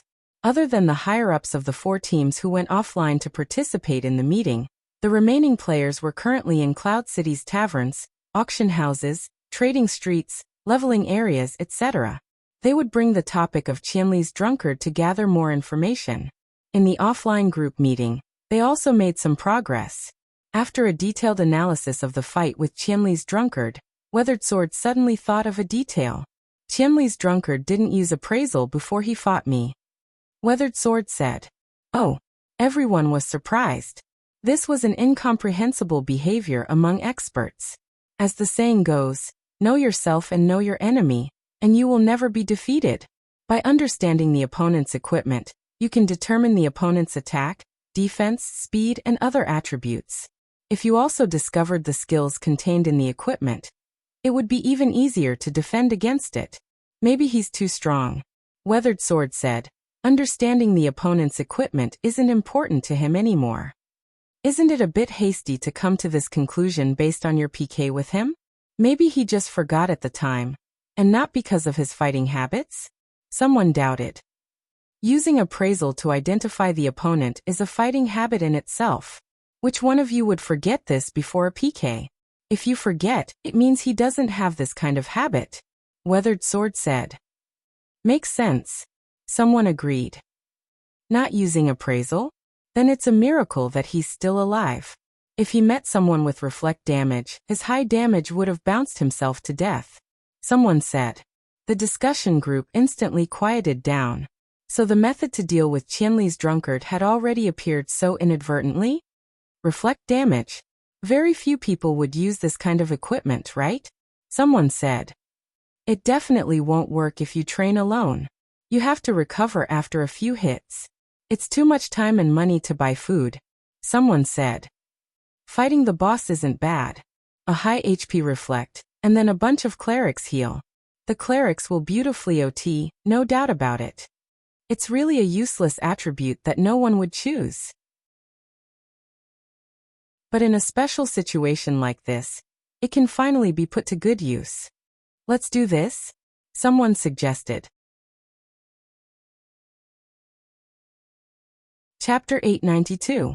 After deciding on how to deal with Qianli's drunken, it was time to choose people and get equipment. These weren't too difficult of a task, so someone immediately called for people to do it. Reflective equipment wasn't very valuable, but because it wasn't valuable, it was hard to find on the market. Any player with a bit of common sense wouldn't think of selling this equipment to make money. However, they had mobilized the strength of 31 main cities, so it wasn't hard to scavenge for this equipment. In addition, considering that this equipment wasn't much different from white equipment, the higher-ups all had their subordinates scavenge for it. When the time came, they would send a few more people. Qianli's drunken would only die faster. As for the equipment, they only needed characters with high health, so they didn't need to specially look for them. With the problem of dealing with Qianli's drunken settled, everyone let out a sigh of relief. Besides Qianli's drunken, did you guys notice another expert? Heavenly Arrow said. You're talking about that assassin? Experienced Man said. Who is that? The others asked. I think that's the extremely overpowered guild leader Sword Demon. Experienced Man said. Sword Demon. This name was quite impactful in the in-game circle. I heard he's a pretty good person. Yeah, when I played XXX, I was on the same level as him. You know him? I don't really know him. Sword Demon is an expert, yes, but compared to Qianli's drunken, he's still far from it. I think that skill of his is a bit scary. Its damage is higher than Qianli's drunken.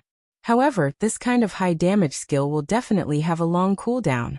As long as this skill is on cooldown, Sword Demon doesn't have the overpowered ability of Qianli's drunken. Experienced Man said. But Sword Demon is an experienced player.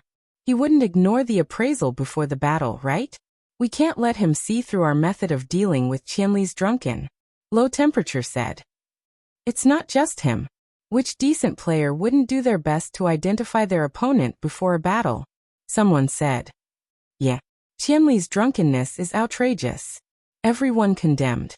Although most of the people here had never fought against 1,000 miles drunk before, after hearing about his powerful legend, they all felt displeased with such a person. They were filled with envy, jealousy, and all kinds of emotions. So this time, it's not difficult for us to gather such equipment. The difficult part is to use it without being discovered by others. Alas, if only I had been prepared for this the first time when I fought Qianli Yizue. He was alone then, without any help, said the weather-beaten man. There will always be a chance. Someone encouraged everyone. One more time. Did the people you left behind discover anything? Asked the weather-beaten man. You'll have to enter the game to know. However, if there's really something worth paying attention to, they'll directly contact me offline. It seems like there isn't. Try again. Since we have an idea of how to deal with Qianli's drunken, then let's all go back to the game and prepare? Everything else will be done according to what we discussed before. Experience said. Okay, let's do that. Everyone nodded and returned to the game. At the end of the discussion, 30 out of 31 people participated. The ones who originally planned to walk to Cloud City agreed to use scrolls under everyone's persuasion. The only one who didn't show up was the guy called Sandpaper. Previously, when Experience was discussing with everyone, this guy was lukewarm and didn't cooperate at all. At this time, the other bosses who were hurrying to the main city had already gone offline to participate in the discussion. Only this guy said that he was on the road. Now that the discussion was over and he was nowhere to be seen, everyone was too lazy to bother with him. 30 people, 31 people, one less wouldn't make a big difference. Experience persevered.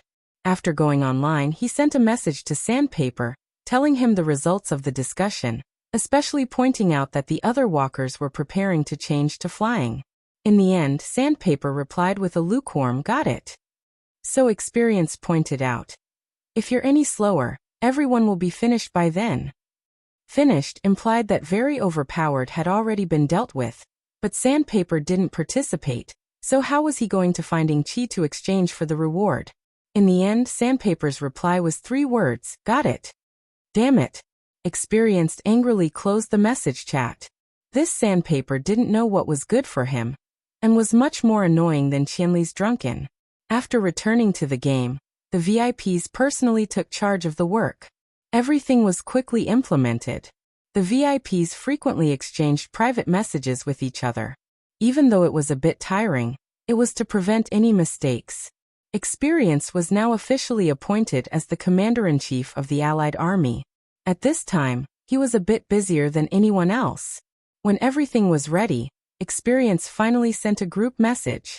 This time, 30 teams flew to Cloud City at the same time. As soon as they arrived, Weathered Frost quickly formed a party. Soon after, he received requests from the other 29 VIPs to join the party. In less than half a minute, everything was settled. The party channel was immediately activated, and Weathered Frost gave his first order. Act according to plan. The VIPs led their subordinates and rushed to their destination according to their plan. Don't get too close. Observe when we reach the outer circle, Experience said in the team. Okay. This time, all the teams had 20 people, uniform and orderly. The VIPs who were ambushed and wiped out were furious, and prepared to invite more people to their hometown for revenge. However, after participating in the discussion group meeting, they dispelled this impulse. Having more people was a high investment plan, but the return might not be certain. In the discussion group, everyone worked together to come up with a targeted layout. This was clearly a more economical and effective plan, so in the end, these people acted according to the deployment like everyone else. Report your coordinates when you arrive. Experience sent a message after he arrived at the predetermined location, and the 29 people reported their coordinates one after another. Although they weren't familiar with the geography of Cloud City, with the coordinates, they could roughly determine the other side's position and distance. I suggest we send someone to scout first. Low Temperature said. Yep, those with enhanced stealth go. Experienced in Life said. This time, they carefully prepared and gathered all kinds of talents. Enhanced stealth was a passive skill, and the description was only one sentence, making it harder for the enemy to detect you. There was no specific data, but after testing it was indeed very effective in enhancing stealth. Those who could previously be seen through by anti-stealth skills were equipped with enhanced stealth equipment, and the chances of being detected were greatly reduced. If they also had the class bonus of becoming a godly thief, then they would be even more powerful. At this time, the 4 godly thief players with enhanced stealth were sent out to scout. After leaving the team, they quietly snuck into the area ahead. The 30 teams stayed outside the circle, quietly waiting for news. Each team, send one person out. Expand the scouting area, and pay attention to our backs. Experience suddenly said. You're afraid the other side has an ambush outside the circle? Low Temperature said. That's right. If we beat them at their own game, then we'll have to be on guard against the other side. Experience said. Won't there be no end to this? Someone said. That won't happen. With their manpower, this is the most they can do. Experience said. Thus, each team followed his orders and sent people to scout around and behind their respective teams. News. Hurry up and send news. Although he was calm when he gave his orders, he was actually very anxious. Before they received any concrete news, it was unknown whether or not their plan would succeed. He couldn't help but worry. There's an ambush inside the circle. Finally, he got the news he was looking for. 4 godly thieves who had snuck in from different directions had sent him information. Mark the coordinates, determine the area, and the number of people. Experience said. Later. The 4 godly thieves all reported the results to their respective bosses, and the bosses then told everyone in their team channel. Everyone was either discussing or making judgments based on their experience. Everything was proceeding harmoniously. The other side's ambush is clearly aimed at our predetermined location. Their people are lying in ambush in the surrounding alleys. I think there should be stealthy thieves observing the streets outside. The 4 of us will be in charge of the 4 directions in the north, south, east, and west. The 4 godly thieves also formed a small team and worked together. The team leader would gather the results and then report to his superiors. Okay, be careful. After receiving the report, the big shot warned. How's the situation outside? The area is relatively large, and the target is not easy to determine. I suggest sending more people. A small team was formed outside, and the team leader reported. Send another team. Experience said. He knew the importance of intelligence work. Thus each team sent another team. There were 60 people in the outer circle. Compared to the 4 godly thieves in the inner circle, it was a lot more ostentatious. After another period of torturous waiting, the godly thief group finally reported. The investigation is completed. The other side has set up the following ambush locations. There are 5 teams in the north with about 50 people, 4 teams in the west with about 60 people, 6 teams in the north with about 60 people, and 4 teams in the south with about 60 people. The distribution of each team is as follows. The Godly Thief Group's report was passed to the Big Shots channel. After everyone saw it, they all had a sinister smile on their faces. What about Qianli Drunk? Have you found his location? Asked the weather-beaten man. Not yet, we will continue to pay attention. The Godly Thief Group replied. Finding the location of 1,000 Miles Drunk was also one of the main points of their work. This determined which direction the damage reflection personnel would engage in the battle. If they didn't go in the opposite direction, by the time they rushed over, maybe Qianli Drunk would have already killed 29 people. This guy's killing efficiency was too high.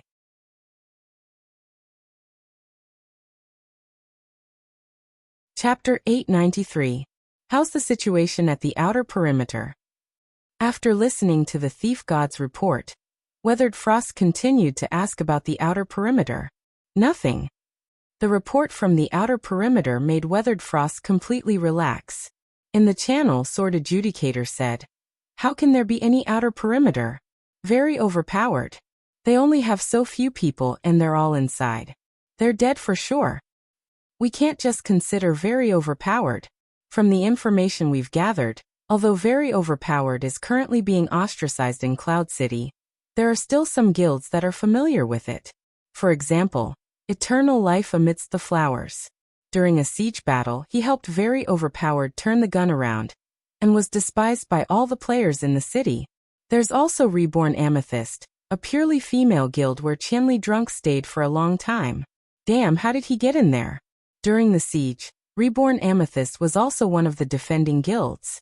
Later on they merged with very overpowered. However, the original members of this guild split up and rebuilt their Reborn Amethyst. Yes, this very overpowered is full of bandits and PvP maniacs. How can a beauty stay in a guild like this? Hey, just say it.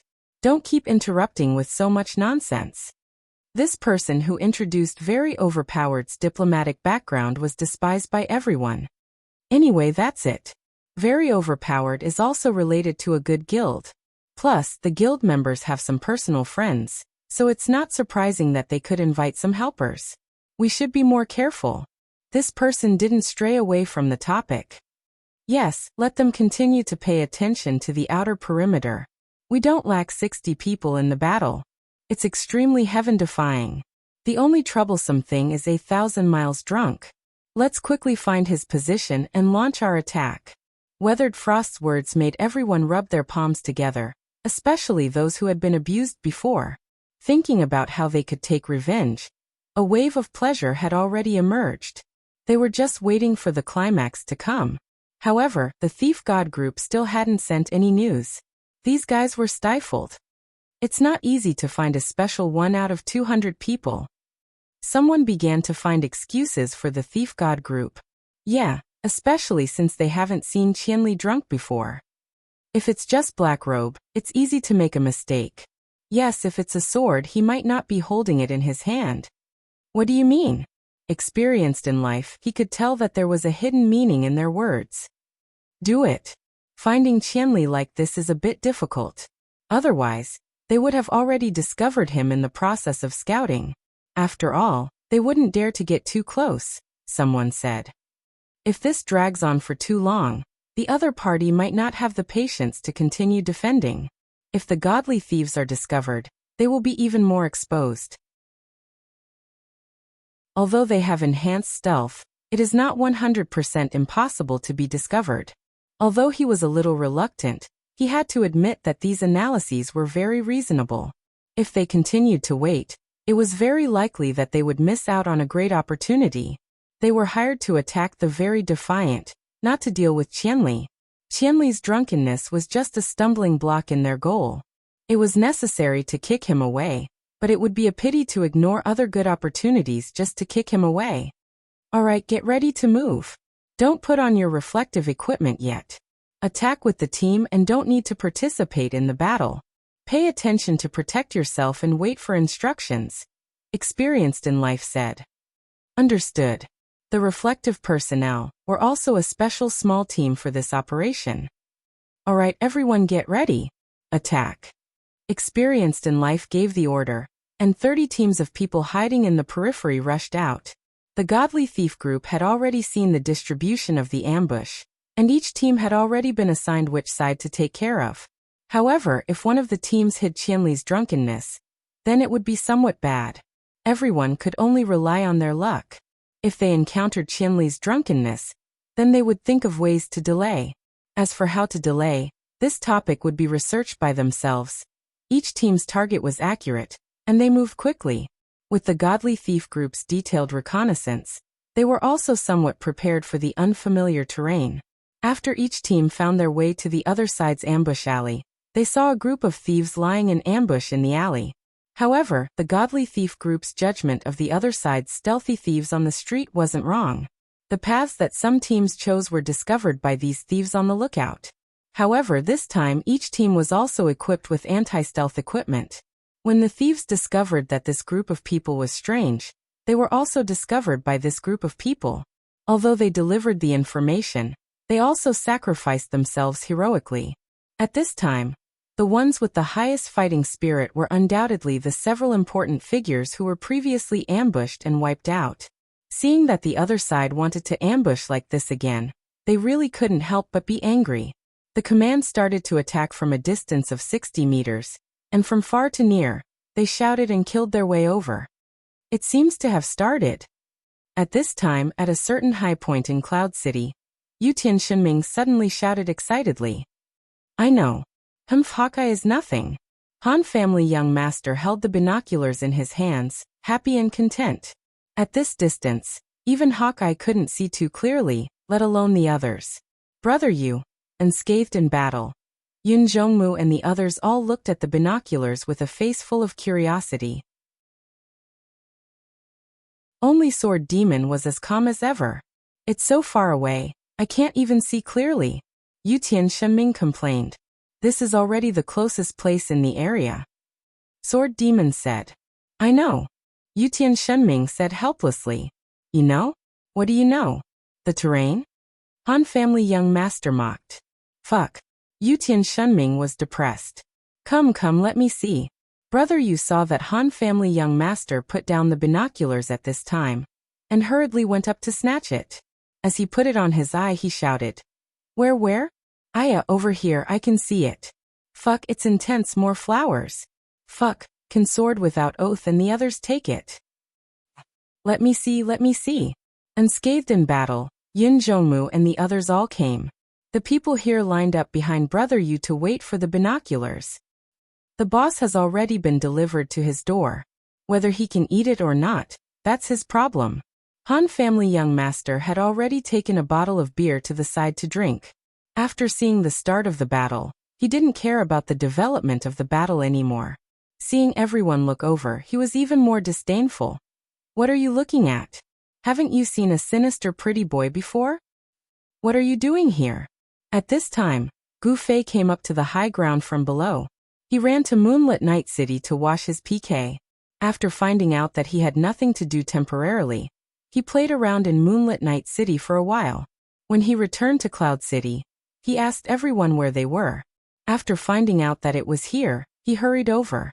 However, he didn't understand what they were all doing on the rooftop. Qianli, come and watch the show. Brother Yu watched for a while. The people behind him were getting impatient. Unscathed in battle was about to come up and snatch the boss. Seeing that Gu Fei had arrived, he hurriedly did him a favor, and used it to take revenge on Unscathed in battle who kept arguing behind him. No one seemed to have any objections to Gu Fei cutting the line, or perhaps they didn't dare to. Gu Fei didn't notice this either. He walked up and took the binoculars from Brother Yu's hands. Yo, what's going on? They're fighting again? This is great. Next time, we don't have to go to Moonlit Night City to wash our PK.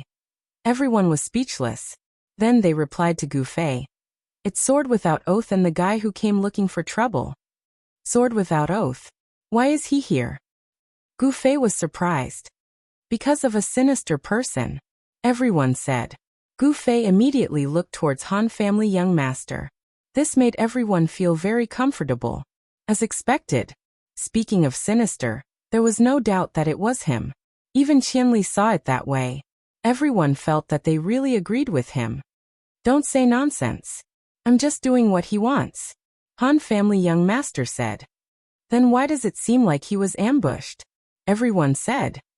Even a wise man would make a mistake. I didn't expect him to have already seen through our plan to get information from Yin Tung. He used it to lure us out and ambush us. Han family young master sighed. Bullshit. How could you not have thought of this? You did it on purpose. Everyone raised their middle fingers. Oh, you guys actually have a certain level of understanding of my intelligence. I'm really surprised. Han family young master was surprised. Everyone felt that raising their middle fingers wasn't enough to express their current emotions. Who could invent a more intense way to express their anger? Qianli, how good would it be if you cut this guy down? Everyone looked expectantly at Gu Fei. Sword Without Oath was actually the real bait? Gu Fei said. Your intelligence seems to be a little higher than theirs. Han family young master said. Everyone was depressed. Yin Tung's line will definitely be discovered. I don't think they're that stupid. Han family young master started to explain. So they shouldn't be buying teleportation scrolls from Yin Tung. Yet they did it again. Moreover, they're the same buyer as before. So naturally, they purposely used Yin Tung to send a message to us, baiting us into an ambush at the teleportation point like last time. Then they ambushed us instead. So you tricked Sword Without Oath and them to die. Yutian Shenming said. Use your brain. What's the point of sending Sword Without Oath to die? Han family young master said. Whittle away their strength. You really are a genius. Han family young master sighed. Yutian Shenming was depressed. Of course he knew he was being mocked. Sword Without Oath was also bait to make them think that we've fallen for their trap. Han family young master said. If that's the case, then why didn't you tell Sword Without Oath everything? Brother, you said. If we told him everything, what would he do? He knew that the other side would surround him with hundreds of people, so he would make other preparations. Together with Rosy Cloud Space, they would have over 2,000 players set up in this area. But what about this group of opponents? They were able to discover Yin Tung and come up with this plan. This means that they're very meticulous people. They beat us at our own game, and we beat them at our own game. This is something that they could have predicted. But they aren't worried, because they know that we're very overpowered. Our numbers are limited. Even if we do this, as long as they can detect it, then there's nothing to worry about. But if we let Sword Without Oath make preparations to beat us at our own game, they'll notice and change their strategy. So we can only keep Sword Without Oath in the dark, and let them think that we've fallen for their trap. However, their opponent is Sword Without Oath. They won't be like us, sending out 200 people without any reinforcements. Sword Without Oath's main force will rush over as soon as possible. As for whether or not he can last until then, that'll depend on his luck. So it's like that. Brother, you nodded. No matter what, you really are a despicable guy. When Yin Zhongmu first arrived, he was very careful with his words and didn't dare to say anything carelessly. But after a while, he realized that towards Han family young master, even if he was an extremely overpowered person, he still had the same opinion and attitude as them. As such, he didn't hesitate to stand with the people and continue to hate this person. Hey, where's Qianli? When Brother Yu turned around, he realized that Gu Fei was already gone. He went down. Unscathed in battle was calm. He was holding the binoculars that Gu Fei had given him. Where did he go? Brother Yu stretched his neck out and saw that Gu Fei had already jumped down the stairs and was already running on the main road. Do you even need to ask? He's going to chop people up. Unscathed in battle said. What a battle-hungry guy. After Yin Zhongmu commented on Han family young master, he also commented on Gu Fei. Did I warn him to be careful? Han family young master suddenly said. Who? Be careful of what? Qianli. The other side already knows his strength. This time they've made a comeback. This means that they've already thought of a way to deal with him. I don't think they're going to use stupid methods like overwhelming him with numbers. Han family young master said. No need to remind him, Sword Demon, who had been silent all this time, suddenly said. No one can compare to Qianli's sharpness in battle. Of course, he's a professional. Everyone looked into the distance as they watched Gu Fei raise his sword and rush into the chaotic battle. Be careful, the Demon King has arrived. Yutian Shenming suddenly shouted in that direction. Damn, what's going on? What's going on? Unsworn Sword, who was originally complacent and ready to ambush and earn a large amount of equipment, suddenly realized that his men were being ambushed from behind. Instead, they were being surrounded. He anxiously shouted. It seems like we've been ambushed. Feng Xing replied. Damn, did we fall into another trap? Unsworn Sword wanted to cry, but no tears came out. The other side has more people than us. A few teams can't hold on for much longer. Reflection of Years said. This time, the reigning 4C's 3 giants had arrived. Call for reinforcements. Unsworn Sword swung his sword, blocking a slash from one of the teams that rushed over. The two swords collided, and both felt their hands go numb. Both of them were startled. Just from this one slash, they knew that the other side was not any weaker than them. This meant that the other side was an expert at the top of the level rankings. Unscathed in battle?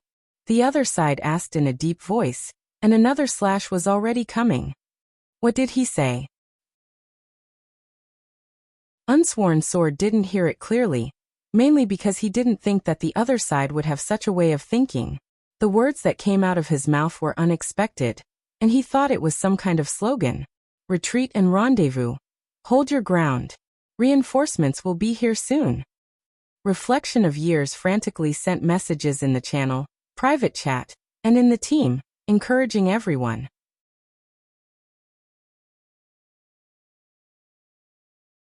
Chapter 894. Due to the urgency of the situation, Unsworn Sword, Reflection of Years, and the others did not have the time to think about what kind of trap this was. Although they had always known that the Han family young master was a sinister person, they did not doubt the information revealed by the Han family young master this time. After all, although this person was sinister, he was sinister with a purpose. In the current situation, he wanted to frame them to make enemies. No matter how they thought about it, it was impossible. However, now that they were really in a trap, it was inevitable that this view was strengthened. It was just that they had no time to think about it, and all the time they had was used to call for reinforcements. Fortunately, the nearly 200 people selected by Unsworn Sword for the ambush this time were all elites of the guild, and they cooperated well. After the sudden attack, they panicked a little, but after the guild leader's orders were passed down, everyone immediately retreated in an orderly manner. It was impossible to break out of the encirclement. At this time, everyone was blocked in the alley, and they could only come out from the other end, meet up with the place where they had originally planned to ambush the other party, and wait for reinforcements. Damn it, what the hell is that guy doing this time? Reflection of Years, Windwalking, and Unsworn Sword were all experts.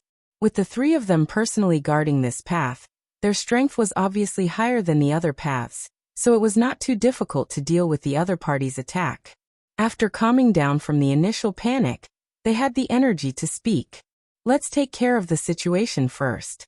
Unsworn Sword was not as relaxed as Reflection of Years. The warrior he faced could be said to be evenly matched with him, and he did not have a 100% chance of winning in a one-on-one fight. At this time, in the chaotic battle, he had to constantly be on guard against sneak attacks, so he did not dare to be distracted. Colluding with the studio to grasp our movements. Do you think you can fool us with such a small trick? The other party's warrior suddenly said. After hearing this, Unsworn Sword and the others came to a realization.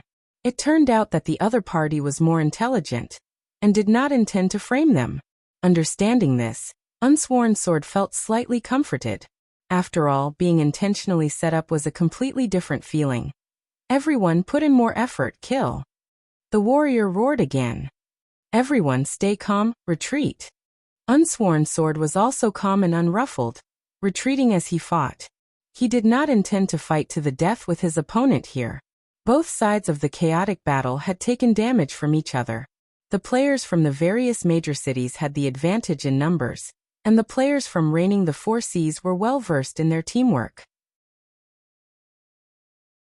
This was especially true after the players from reigning the four seas had retreated and regrouped with each other. Their combined might increased to a whole new level, and they were actually able to hold their own against the larger group. Hold fast. Wait for reinforcements. Sword Without Oath would send this message every once in a while to remind everyone. This was to prevent anyone from losing their cool and getting hot-headed and fighting with their opponents. Unsworn Sword was also very experienced. He could tell that although his opponents were strong, their coordination was very rusty. This was not obvious during the previous team battles. However, now that both sides had gathered, this flaw was immediately magnified. Under such circumstances, Sworn Sword's confidence grew. As long as they did not act rashly and make mistakes, even if they could not defeat their opponents, they would have no problem holding on until their reinforcements arrived. If Sworn Sword could see the problem, how could these big shots and experts who were about the same level as him not notice it? The commander, who had experienced many hardships, was already frowning as he said to level 1 hypothermia beside him. Don't you think something's wrong? What do you mean? Extremely overpowered. Isn't it a newly formed guild? But look at these people, their coordination is very good. How could they have developed such a good coordination in just a few days? Experienced many said. The original team that defies the natural order should be as you said, but later on, they had some people from the Moonlit Night City's 10 Meetings Alliance joining them. This group of people's numbers are actually above the original team that defies the natural order. They have been working together for a long time. If they are the foundation and supplemented by the original team that defies the natural order, it is not impossible for them to cooperate well. First Low Temperature analyzed. After hearing this, Experienced Mini nodded his head. This is a very effective method. However, if they suddenly accept a team with more people than their own guild, aren't they afraid that the other side will take over?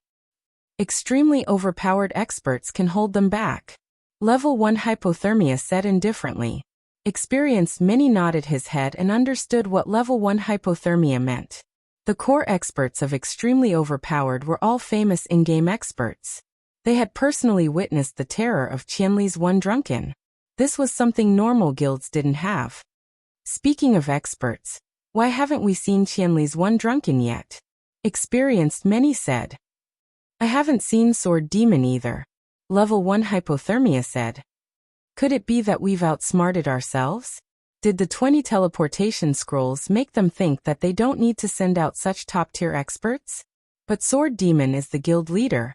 No matter what, he should personally lead them, right? Level 1 Hypothermia said. Let everyone pay attention. Experienced Many said. He sent a message in the team chat, telling everyone to pay attention to the movements of the other side's experts. Hey, don't you guys think that these guys are a bit strange? Repeated Many said. Are you saying that there's a problem with their coordination? Experienced Many laughed. The problem with their coordination can be explained, but right now they're clearly putting up a strong front. It's like they're waiting for reinforcements. Repeated Many said. Qianli's One Drunken still hasn't appeared. Level 1 Hypothermia suddenly said. If he still hasn't appeared at this point, it can only mean that he isn't here. Another person analyzed along this line of thought. Everyone pay attention to our backs. Experienced Many immediately ordered. Maybe there will be more reinforcements? But we've already analyzed the extremely overpowered power relationships. That Eternal Life Among Flowers and that Reborn Amethyst are both mediocre characters. Only Reborn Amethyst's Slender Waist Dance is a fierce character, but she can't change the situation by herself. Everyone don't worry too much. We just need to pay attention to Qianli's One Drunken. That person is the biggest threat. As long as we can take care of him, the rest is only a matter of time. Experienced many said. Is that so? With Qianli's one drunken skills, how much of an effect will dying one level affect him? Won't he still come out to cause trouble and become our stumbling block? Someone was doubtful. Who said he'll only die one level? Experienced many retorted. The important figures in this team, even if their reactions were fast or slow, were all extremely familiar with the game. As soon as they heard Experienced many's tone, they quickly understood what he meant. Let him kill some PK points first. It's best if it's above 20. If he's killed now. Someone said. That's right. This is Qianli's second problem with one drunken. He won't deal with his PK points until his PK points reach 29. When his PK points are between 20 and 29, that's the best time for us to make our move. If he dies and loses 4 levels, all of his lightning skills will be erased. Moreover, with such a high PK points, the drop rate is shocking. If something like the Night Streamer drops, then Qianli's one drunken will be completely useless. Experienced many said. A PK points above 20. That's over 20 levels. Someone sighed. It is also to avoid greater sacrifices, said the weather-beaten man. Everyone nodded. Indeed, if it was just a normal level, how much difference would there be between a drunken Qianli at 42 and a drunken level 43? Moreover, a deceptive method like reflected damage could only be used once. After that, it would at most be limited. So this time they had to make full use of it. It would be best to cripple Qianli with one drunken. This is a good opportunity. Qianli isn't with them. If he appears alone, then no one will remind him of his opponent's reflected equipment. This will save us a lot of time. Low Temperature First Class said. It looks like even luck is on our side this time. Experienced many laughed. Have the people from Reflected team be on standby. Qianli might appear soon. The people from Reflected many were on standby. As the secret nuclear weapons of this battle, they didn't participate in the front lines. They were only with the priests at the back of the team. Most of their members were warriors. This was an arrangement out of caution. Although there were many priests with high vitality, it was too unusual for a group of priests to suddenly rush up and fight with Qianli. In order to prevent Qianli from becoming suspicious, it was safer to have warriors.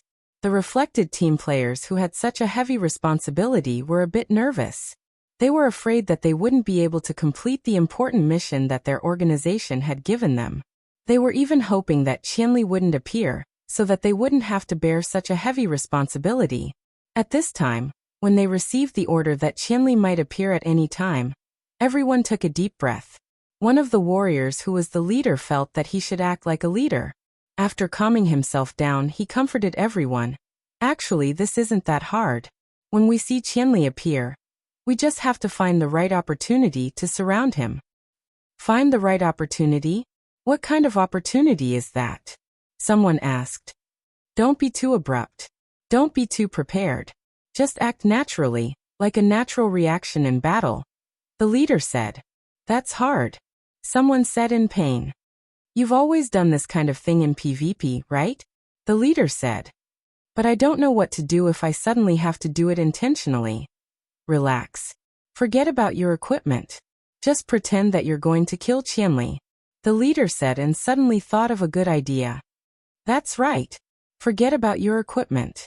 Completely forget that we're going to kill him. We're really going to kill him, not act. Think about it. Even if we really kill him, isn't the result the same as being killed by the reflected skill? After saying that, the leader let out a long sigh. Now that you put it that way, it really does seem a lot simpler. Everyone realized that this was indeed an effective idea. At this time, a new order came. Qianli has appeared. Coordinates XXX. Hurry and wait for orders. The players of the Reflection team had already familiarized themselves with the distribution of the area's coordinates. They were afraid that they would go the wrong way at a critical moment. As soon as they heard the coordinates, they immediately knew which way to go. Comrades, let's go. The leader gave the order. Everyone was full of confidence as they set off. Qianli has appeared. He's alone. When they received the news, The big shots almost couldn't help but high-five each other. This was going too smoothly. This guy actually came alone to provide reinforcements. It turned out that their biggest concern was that their companions would see through their trap. They had researched for a long time on how to avoid this problem, but they didn't have absolute confidence that they would succeed. They didn't expect that 1,000 miles drunk would take the initiative to help and cooperate with them on his own. "Where is it?" asked the weather-beaten man. "Coordinates XXX. Huh? Isn't it the one behind me?" Experienced veteran noticed. "You want to see it?" Experienced veteran asked. "It won't affect me, right?" Experienced veteran laughed. "It won't affect me. It'll be safer for you to personally lead the arrangements." The big shots encouraged him in the team channel. "Then I'll go. Keep up the good work," experienced veteran said. "Haha, Qianli is dead and drunk. Let's see what else they can hope for. I can't wait to see their expressions when they hear about Qianli's death." Someone laughed triumphantly. Experienced veteran was closer than the reflection team. When he arrived at the front lines, the reflection team hadn't arrived yet. Qianli's drunk was rushing over with his sword in hand. The person who delivered the information was a scout player. His judgment was very accurate. Qianli's drunk didn't take any detours. He didn't choose an opponent. He just rushed in a straight line and was about to collide with the approaching players. Before getting excited, Frosty, who had experienced many hardships, first mourned. 1,000 Miles Drunk's appearance here allowed him to personally deploy his troops to kill him, but at the same time, it also meant that he had to personally witness the deaths of more than 20 players under 1,000 Miles Drunk's blade. This arrangement was only known to the big shots. Everyone had a tacit understanding and didn't tell their subordinates. When the time came, whoever Qianli killed would be theirs. Everything was random. Even at this moment, experienced veterans' orders were to stall for time. The reflection team will be here soon. Many people thought that the previous scouting was to get a grasp of Qianli's drunk movements, so that the reflection team members could arrive early. Actually, it was the opposite. Getting a grasp of Qianli's drunk movements was to control the timing of the reflection team members' arrival. And now he was going to personally witness the birth of this opportunity. Experienced veteran took a deep breath.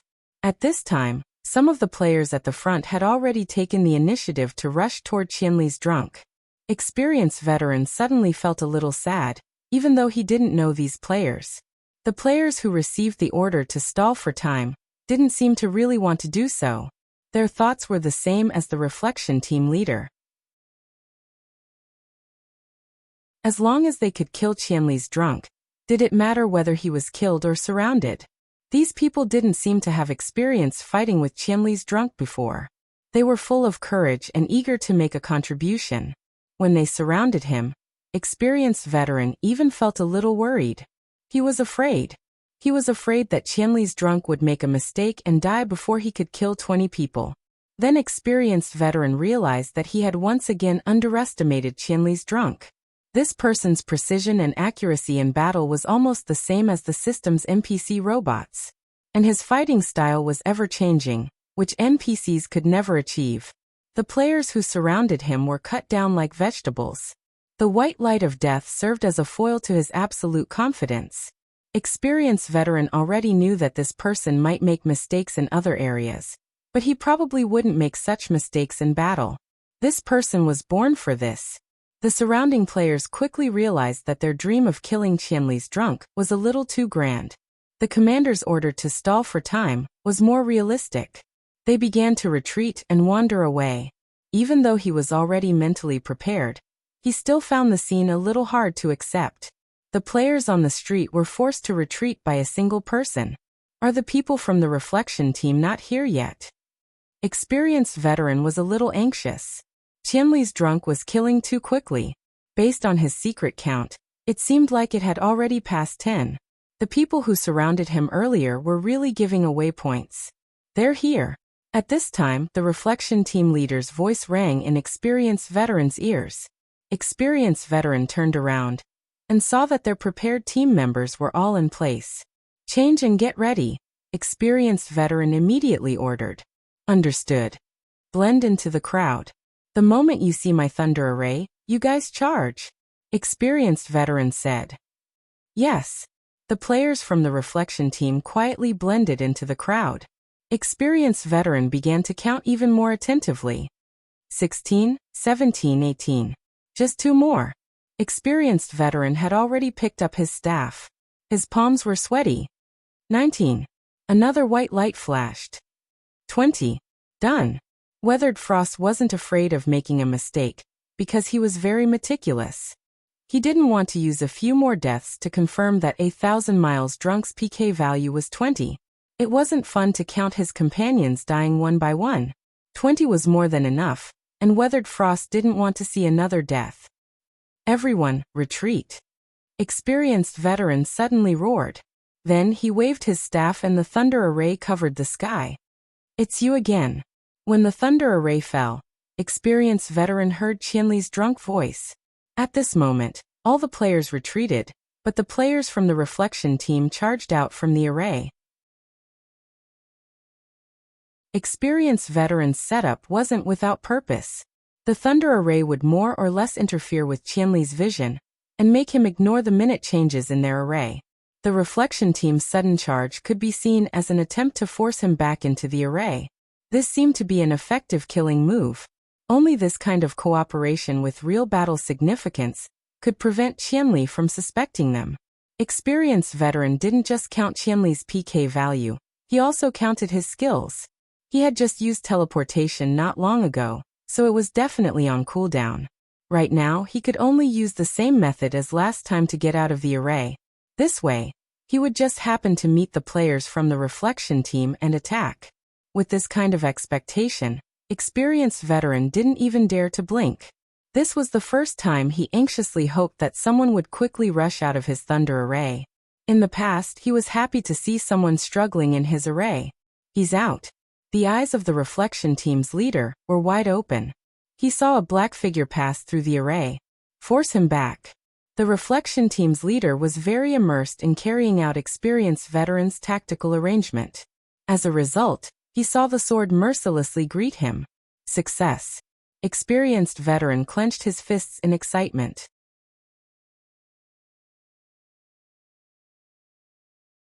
Chapter 895. The dark night flowing light sword ignited with raging flames of twin flame flashes as it spiraled towards the group. They were all secretly delighted. Experienced had already opened the party channel and was ready to send out the good news of victory. It hit. The first player who was hit by Gu Fei had a hard time not to shout out in excitement. Seeing his health drop, he was unprecedentedly excited.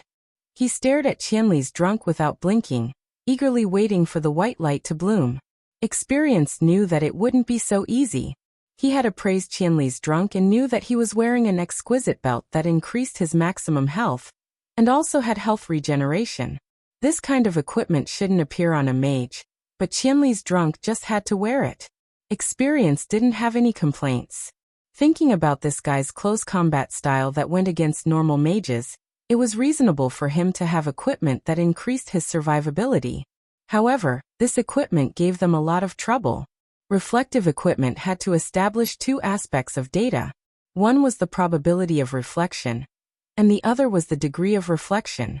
No matter how high the reflection was, it couldn't be accumulated to 100%. They tried their best to scavenge this type of equipment from the main cities, but the highest number they got was only 61%. This was already at the cost of a portion of the reflection rate. After all, they only had so much equipment.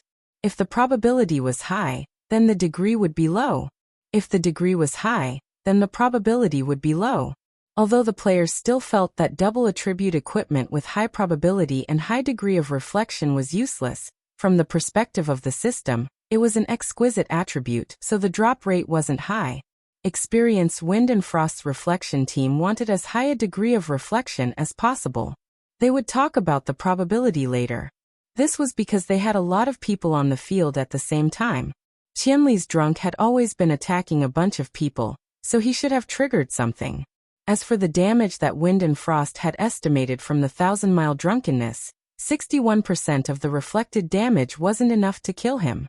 It was because of this belt. However, if he could trigger 2 people, then 261% damage would definitely kill him. Therefore, in the end, when Qianli slashed down in a circle, they were only afraid of one situation.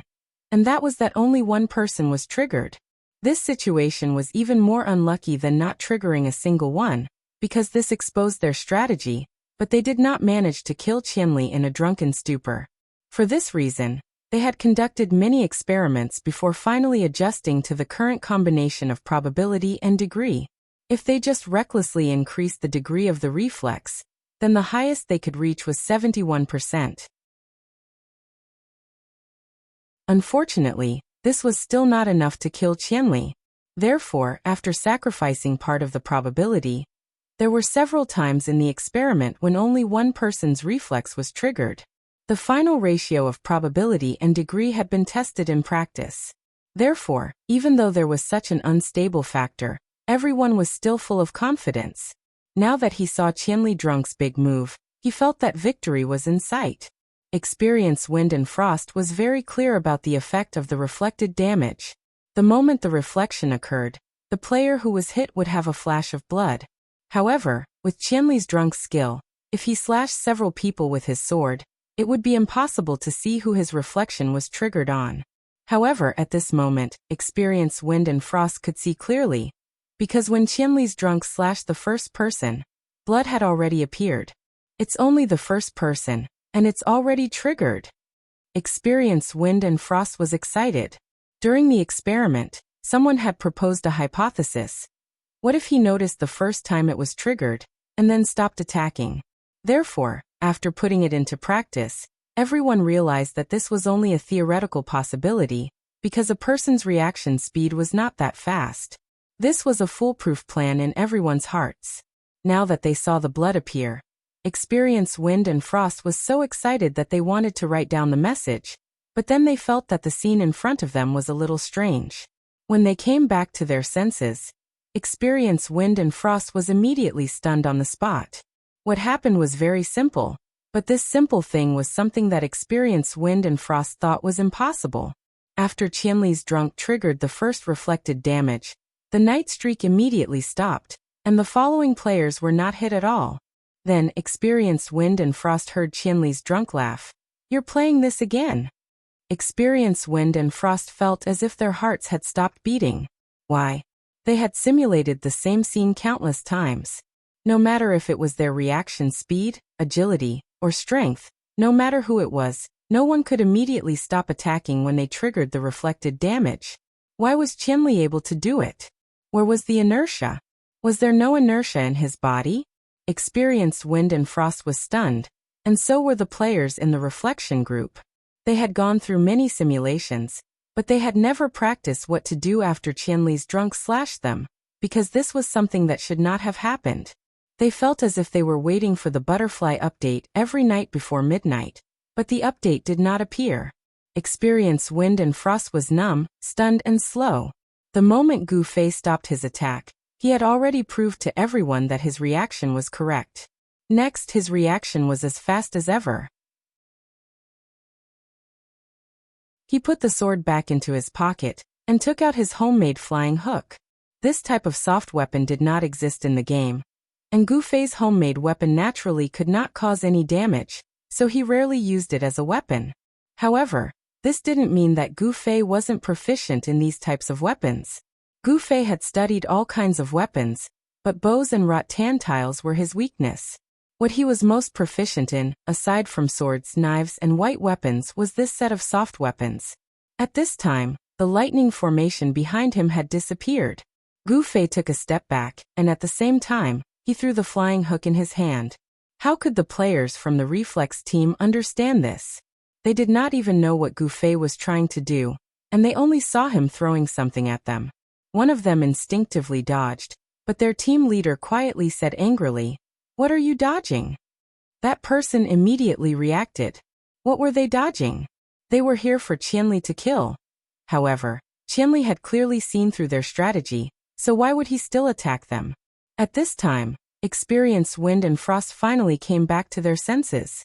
The plan to rely on reflex to kill Qianli had failed, but at this time, Qianli's HP had been reduced by more than half, so there was still a chance that they could take advantage of. Attack! There is no need to be afraid of him. Attack! Experience Wind and Frost shouted. The people from the Reflex team had an epiphany. At this time, Qianli did not dare to attack them, so it was the best time for them to bully Qianli. They could completely do whatever they wanted. Attack! The team leader gave the order, and the players from the Reflex team pounced forward like hungry tigers. However, how could these people with high HP have the speed of Gu Fei? They saw Gu Fei weave through them, and the rope in his hand continued to fly. No one knew what he was doing. They could only see the rope swaying back and forth, and they couldn't even see where it was flying to. They couldn't even take the initiative to hit it. They couldn't hit it, and they wanted to reflect it, but it didn't attack them. The players from the Reflex team quickly became dispirited, and they could only feel depressed. Experience Wind and Frost quietly watched the battle, and began to quietly deploy the other players. Although the players from the Reflex team were unable to kill Qianli's drunk, they were able to control him well. Qianli did not dare to attack them, and he was swinging something in his hand as if he was jumping a rope. Experience Wind and Frost quickly woke up from his disappointment, and he hoped that he could seize the opportunity that was hard to come by. The players immediately began to move under Experience Wind and Frost's orders. Experience Wind and Frost wanted to quickly surround Gu Fei while the players from the Reflex team were entangled with him. The players moved quickly, and the players from the Reflex team had also made a huge breakthrough. They continued to work hard, and finally forced Gu Fei into a corner. The team leader was ecstatic. He raised his greatsword and was about to slash down, but he felt that he was stopped by some force. The guy next to him cried out in pain and bumped into him. "What are you doing?" The team leader was shocked, and he was already bumped into by this person. Immediately after, there was a second ouch, and another player fell to the side as if he was possessed. The team leader calmed down and looked, and only then did he realize that they had all been entangled by the rope at some point in time. How did they do it? The team leader was about to break down. They had all been entangled together without realizing it. Thus, when he raised his arm, he knocked over the person next to him. The person who was knocked over would drag down the next person, and then the next person would be knocked over. This Qianli was drunk, and no one knew what kind of slipknot he had made. The members of the Reflex team tumbled tighter and tighter, and soon they were all in a ball. They were all covered in dirt, and they went to look for the end of the rope. Experience Wind and Frost was also shocked to see these guys fall into a ball by Gu Fei's magic, but his plan was still completed. While Gu Fei was entangled with the players from the Reflex team, he had already locked him in the street. The roof behind Gu Fei was in flames, and Experience Wind and Frost was actually directing the mage to bombard that place continuously, to prevent Gu Fei from teleporting to the roof. Experienced Wind and Frost had already considered all these details. "Once Qianli is drunk, you won't be able to escape," Experience Wind and Frost shouted out. As he finished his arrangements, he also called for reinforcements. Their people were in this area, and soon they would have a thicker force piling up on the street. "Oh, you think I won't be able to kill my way out?" Gu Fei said. "I'm not sure about that, but I'm sure that if you kill your way out of here, your PK value will undoubtedly be over 30, Experience Wind and Frost said. "Looks like this is unavoidable." Gu Fei looked at the blocked streets and sighed. "When the system guards move out, and we work together to stop them, what do you think your chances of winning are?" Experience Wind and Frost wasn't afraid to say his plan. "Looks like I'll have to. Archers." Experience Wind and Frost waved his hand, and the archers on his left and right shot out arrows. "You want to teleport?" Experience Wind and Frost sneered when he saw Gu Fei dodge the arrows. "No, I want to drag you down with me." Gu Fei rushed towards Experienced Wind and Frost. Lightning formation. Experienced Wind and Frost waved his staff, followed by a flaming 3,000 layers of flames and falling fire wheel. He didn't throw them into the lightning formation, but at his feet. However, the moment the flames rose, he had already teleported away. In the lightning formation, there were other mages who had already cast spells. This was all part of Experience Wind and Frost's plan. The lightning formation couldn't trap Qianli the drunkard's movements. It was only used to block Qianli the drunkard's vision. If Qianli the drunkard teleported out of the formation, he would fall right into the 2 fire spells that experience wind and frost throughout. Experience wind and frost's attacks weren't bad either. He believed that these 2 spells would be enough to kill Qianli the drunkard, who didn't have much health left. Qianli the drunkard is finally going to die, right? Just as he was thinking about this, a strange yet familiar feeling suddenly appeared on his body. He looked down and found that his body was glowing with a bloody light, and in the blink of an eye, his life had reached the bottom. This experienced wind and frost had just said this word when he felt everything in front of him disappear. When the light came back, he saw the familiar Mage Academy in his hometown. Reflected damage. It was the reflected damage that killed him. How did this happen? Experienced wind and frost had returned to his hometown, so naturally he was automatically removed from the team. While everyone was frantically asking for information, Experienced Wind and Frost sent a message to the Reflex team leader. What's going on? Qianli the drunkard pushed us into the lightning formation. We wanted to take off our equipment, but it's too late. We're all stuck. The Reflex team leader was very depressed. Reflex didn't mean that they wouldn't take damage. At this moment, their team was completely wiped out, but everything that had happened before was still vivid in their minds. The moment the lightning formation fell and the mages attacked, they all thought that Qianli the drunkard was dead for sure. Who knew that Qianli the drunkard's teleportation didn't go forward, but instead retreated to the back of their group. This is the only way he can live a little longer. Just as the Reflex team members were thinking that, Qianli the drunkard's palm had already condensed lightning, and he pushed it towards them. Is he trying to kill himself? Some people thought, but those who were attacked realized that the attack was extremely light. Even though there was no damage, it didn't affect the effect of the skill. The Thunder Palm pushed them. That's right, it was them, not just any one of them, because they had been wrapped up into one. Although they had been trying, they still hadn't found a clue. With so many people, it was theoretically impossible to push them. However, the Thunder Palm was a spell, and spells did not follow the principles of physics. The group of people moved. Although they moved slowly, and although they did not move far, they still could not resist being pushed into the Thunderlight Array. They were already very close to the Thunderlight Array.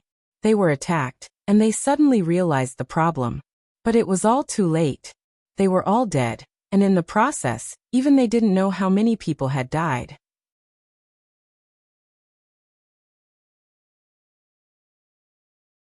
Chapter 896. Weathered Frost was puzzled, very puzzled. Even if the Reflection team members were pushed into the lightning formation, he shouldn't have died. That was because the Reflection team wouldn't reflect long-range attacks. Weathered Frost and the others naturally had a detailed understanding of the setting of this attribute. However, no one cared about the question that Weathered Frost was struggling with. Everyone was more concerned about whether or not Qianli had died from getting drunk. Weathered Frost didn't know, and the Reflection team members who had the heavy responsibility of killing Qianli didn't know either. They wanted to kill Qianli, but in the end, they were the ones who died. Weathered Frost looked at his losses and couldn't help but wail. He was extremely depressed. After dying, he had actually dropped 2 levels. This was because he now had an additional 3 PK points. Without a doubt, these PK points belonged to the Reflection team members. They were pushed into the lightning formation and bombarded with spells. Not a single one of them survived, and 3 of them lost their PK points to Weathered Frost. Then Weathered Frost himself died, and dropped 2 levels. How unlucky. Weathered Frost was depressed. Not only had he been killed for no reason, but he had also died with PK points. What was even more tragic was that there was no one to comfort him. All the important figures could think of was to find out how the plan had failed, and whether Qianli had died after getting drunk or not. Qianli hadn't died from getting drunk? Weathered Frost also wanted to know. He gritted his teeth and wanted to know. He hurriedly contacted the players present, but the result was even more depressing. 1,000 Miles drunk didn't die. He didn't get involved in PvP, but after killing a bunch of them, he casually left. There was no problem with the encirclement that Weathered Frost had set up. The problem was that outside reinforcements had suddenly arrived and easily rescued Qianli from getting drunk. There was another piece of news that made Weathered Frost feel depressed. The reflection team had been pushed into the lightning formation, but he was the only one who had died. Other people's Heavenly Flame Wheel and Fire Tree Thousand Layers flames were undoubtedly long-range spells. Could it be that his lightning array wasn't a long-range spell according to the system's judgment? But this definitely wasn't a close combat spell. The only meaning behind Wind and Frost's death was that he had a completely new understanding of his own skill, lightning array. Wind and Frost wanted to cry, but no tears came out. What should we do now? He had already answered the inquiries from the big shots. He had briefly explained the process, and no one was angry after hearing it. It was impossible to stop attacking the moment the reflected damage was reflected. This was the answer they collectively came up with in the process of practice. But now, Qianli was so anti-human when he was drunk, and he did it. What else could they say? This could not be said to be the responsibility of those who had experienced hardships. He's a cheat, he's definitely a cheat. Qianli's supporters were getting more and more. Feng Shuang, where are you now? Someone finally expressed his concern for Feng Shuang's current situation. Where's my hometown? Do you have a scroll to pass through? The man asked. Yes, but we got it from Yinteng. Wind and Frost said. Buying the scroll from Yinteng was their plan. They purposely asked for 20 scrolls with the same coordinates, and made it look like they had gathered a group of people to reach Cloud City together. Now it seemed like the other party had fallen for it, but Qianli was still unable to deal with it. That can't be used for now. The other party hurriedly said. I know. Wind and Frost said. The coordinates on the scroll were currently the position that Very Overpowered was defending. Teleporting here was like sending a sheep into a tiger's mouth. Wait a moment or find another scroll. We'll deal with it as soon as possible. The other party told Wind and Frost. What happened to Qianli's side in the end? Wind and Frost really did not want to mention this name at this time. They said some people came and helped him break through. This Very Overpowered really did have some external help. However, we can't overturn the situation right now. 1,000 miles drunk is also restricted by his PK points. We've bought some time. Now we're organizing our attacks. Let's take down this group of people first. Then you guys can do it. I'll come over after I find a scroll. Wind and Frost sighed. Not being able to kill Qianli's drunk was still a big problem. At this time he could only take one step at a time. Wind and Frost thought about it as he headed towards the direction of the main city's mailbox. He had contacted some teleportation scroll sellers. Although they hadn't reached an agreement yet, he still had to go to the mailbox to pick up the goods. Hey, the person in front. Suddenly hearing someone call out to him, Wind and Frost didn't think too much of it. He just casually turned his head. After replying, he suddenly felt that something was wrong. Very wrong. So he turned his head again. The black-robed mage, the purple-black sword. This. Wind and Frost directly teleported a few meters away and started running. He looked left and right to see if there were any forks in the alley. Use the terrain. I have to use the terrain. This is my main city. I have to use the terrain to get rid of him. Wind and Frost's heart was beating wildly. He tried his best to explore the surrounding terrain. At this time, even if there was a mouse hole, he would probably jump into it without hesitation. Gu Fei was left a few meters behind, but he wasn't worried at all. Teleportation was useless. The opponent was just a normal mage, or rather a normal mage. In terms of movement speed, the difference between them was like heaven and earth. It was only a matter of time before he caught up. Gu Fei chased after him with large strides. Wind and Frost ran while looking back from time to time. He saw Qianli closing in on him in a drunken state, but he couldn't find any terrain that he could use.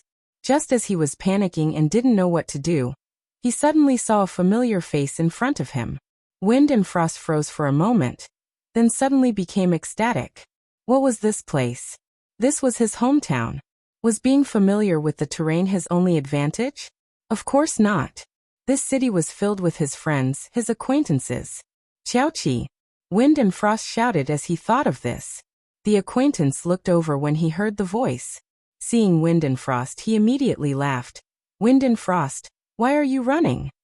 Help me, I'm being chased. Wind and Frost shouted. Are you kidding me? Qiao Qi's full name was Qiao Qi Qiao. She was an assassin. Although she wasn't at the top of the world rankings, she was still a famous expert in this main city.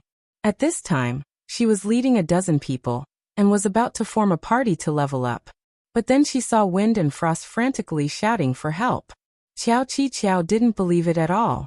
Wind and Frost was an important figure in their guild. He was very popular in their main city. Who would be so blind as to cause trouble for him? But in the next second, Qiao Qi Qiao realized that this wasn't a joke. Wind and Frost was running in panic, but there really was a person leisurely chasing after him. Why was it leisurely? It was because that person's speed was completely disproportionate to Wind and Frost. He casually ran and caught up. How could he not be leisurely? Wind and Frost, come here. Qiao Qi Qiao's expression immediately became serious. He was a great master who had experienced hardships, but now he was being chased all over the street, screaming without any grace at all. This guy who was chasing him naturally had a powerful background. But in their main city, who could reach this level? Qiao Qi Qiao couldn't think of anyone. And this person that was getting closer and closer, Qiao Qi Qiao was also sure that she didn't know him. This was strange.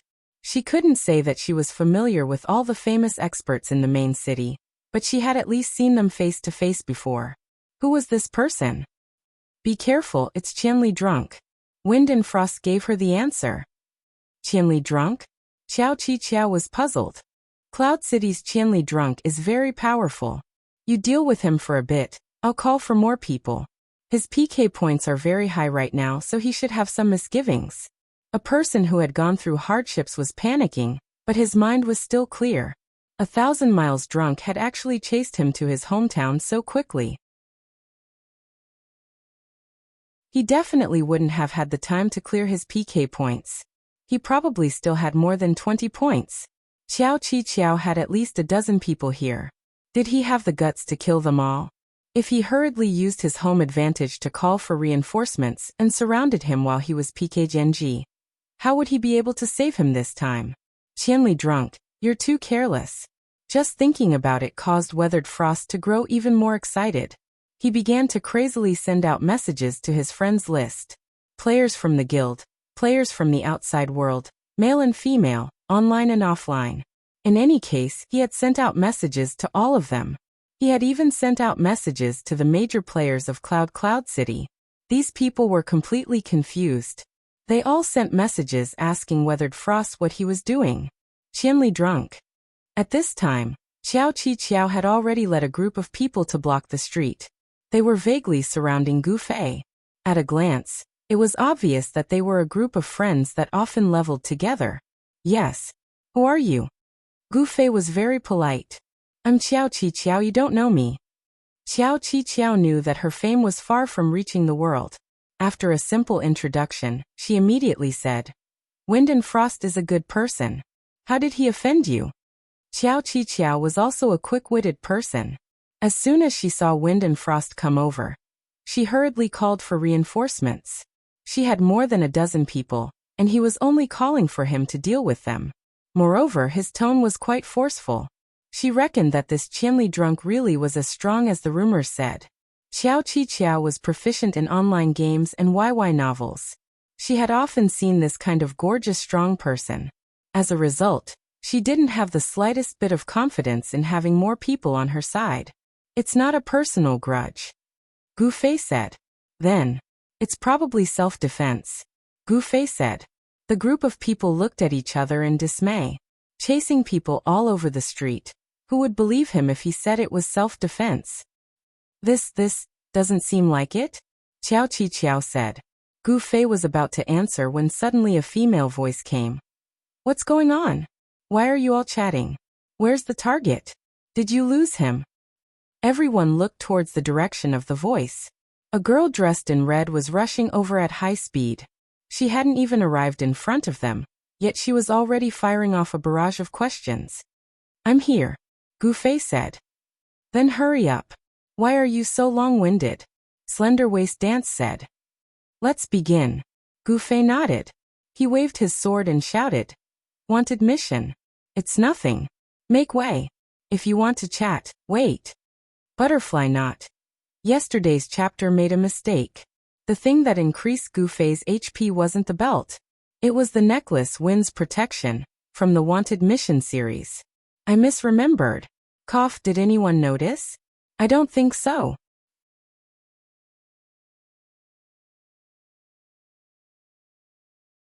Chapter 897. Frost, is this a wanted quest? Xiao Qiqiao turned around and asked Frost. Drunk Qianli's passion for wanted quests was world famous, but Xiao Qiqiao didn't understand why he would come all the way here.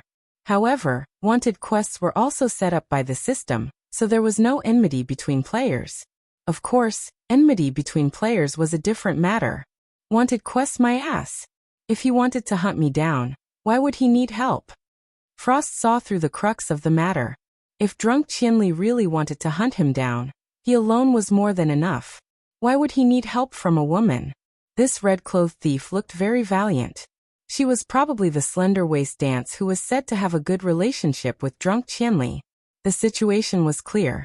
Drunk Qianli used the wanted quest to lock onto his coordinates, and then slender-waist dance delivered the fatal blow. The wanted quest was just a way for them to track his position. He saw through it. Slender-waist dance said, "Then I can only admit it.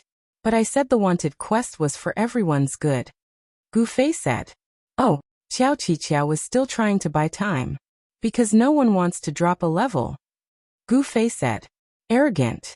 Xiao Qiqiao thought this, but she said, "That's true. Then how about we stop fighting and go home?" Yeah, you go home. Gu Fei said. Everyone go home. Xiao Qiqiao laughed. Wasting time was getting more and more pointless. What nonsense are you talking about? Slender-waist dance finally couldn't hold it in anymore. She pulled out her dagger and rushed out. You don't have enough PK points, right? Leave this to me. I can still deal with a few. Gu Fei checked his PK points and said, don't run. Ha ha ha. How is he going to run? Fly? Slender-waist dance laughed. In her eyes, Frost's speed was nothing. She could even run a few hundred meters. At this time, Feng Shuang, who had experienced many hardships, was somewhat embarrassed. How he wanted to take advantage of Xiao Qiqiao's help to block the attack and escape. But doing so would be too dishonorable. He was too ashamed to do such a thing. He could only grit his teeth and roar. Let's do it. After saying that, he took 2 steps forward and waved his staff. Gu Fei immediately reminded Slim-Waist Dancer, be careful of his skill. That skill was, of course, referring to the lightning array. Gu Fei had already explained the characteristics of this skill to her when she brought the slender-waist dance along. Don't block my way. Slim-Waist Dance yelled and used her best move, sprinting and changing direction. Xiao Qiqiao was a main city-level expert, but her companions were all average players. Some were good, some were average, and some were bad. There was a huge gap between them and Slender-Waist Dancer. After Slender-Waist Dance ran in a zigzag line, she stabbed 3 people. The 3 people's faces were pale. Clearly, they had never seen a player with such high damage. Today was an eye-opener. In terms of movement speed in the game, other than Blink, Swift-Waist Dance was the best. Even Wind and Frost's Thunder Array was left behind by her. Clearly, even an expert like Wind and Frost had underestimated Thin-Waist Dance's speed. The formation that Xiao Qiqiao and her companions had set up didn't do much to stop her. They were already lucky that they didn't die in the process. Just like that, Slender-Waist Dance ran in front of Feng Shuang and stabbed him with her sword. Feng Shuang staggered and almost fell to the ground. Looks like you alone are enough. Gu Fei's opponent also wanted to stop her, but he teleported over and stood beside Slender-Waist Dance in front of Feng Shuang. Nonsense. I only brought you here to show me the way. Slender-Waist Dance wasn't very proud. She had only killed a mage, so what? Slender-Waist brandished the knife and was about to stab Feng Shuang, but Gu Fei suddenly grabbed her wrist. What? Slender-Waist Dance asked. There's PK value. You drop 2 levels at once. If you drop more, you'll be level 39. It's quite pitiful. Gu Fei said. You can't do it? Stop messing around. Who in this world has killed more people than you? Who knows how many people you've killed have dropped below level 40? Slender Waist Dance said. The situation is different. There's no need. Gu Fei said. Then what do we do? Slender Waist Dance said. Go to jail. Gu Fei waved his hand and left with Feng Shuang's astonished gaze. Slender Waist Dance was flustered and exasperated. Then why did I come here? You insisted on coming, Gu Fei said. Slender Waist Dance had heard that Gu Fei was going to run to a distant city to kill a target. She felt that it was very exciting and insisted on coming. Qiao Qiqiao's team was in a daze. They had wanted to help, but they didn't seem to be able to do anything. The two people in front of them had casually passed through their obstructions. Feng Shuang was killed just like that. They didn't even get to say goodbye. The only thing they could be happy about was that it really was a bounty quest in the end. He didn't need to drop below level 40. Qiao Qiqiao even sent a message to Feng Shuang, but she couldn't contact him. This meant that this was the truth. But now what should they do? Take revenge for Feng Shuang, or, let's go. Qiao Qiqiao was still in a daze when she saw Qianli wave his hand and leave with that woman. Qiao Qiqiao was dumbstruck. She seemed to have done something, but at the same time, she didn't seem to have done anything. Just what was going on? Gu Fei left, but he wasn't in a hurry to return to Cloud City. At this time his PK points were quite high. It was rare for him to come to a city, so it was only natural for him to clear them. At this time, the scene in Cloud City was completely different. Sword Without Oath was desperately defending the city, but in the end, the number of people was decreasing. He didn't know about Gu Fei causing a ruckus outside.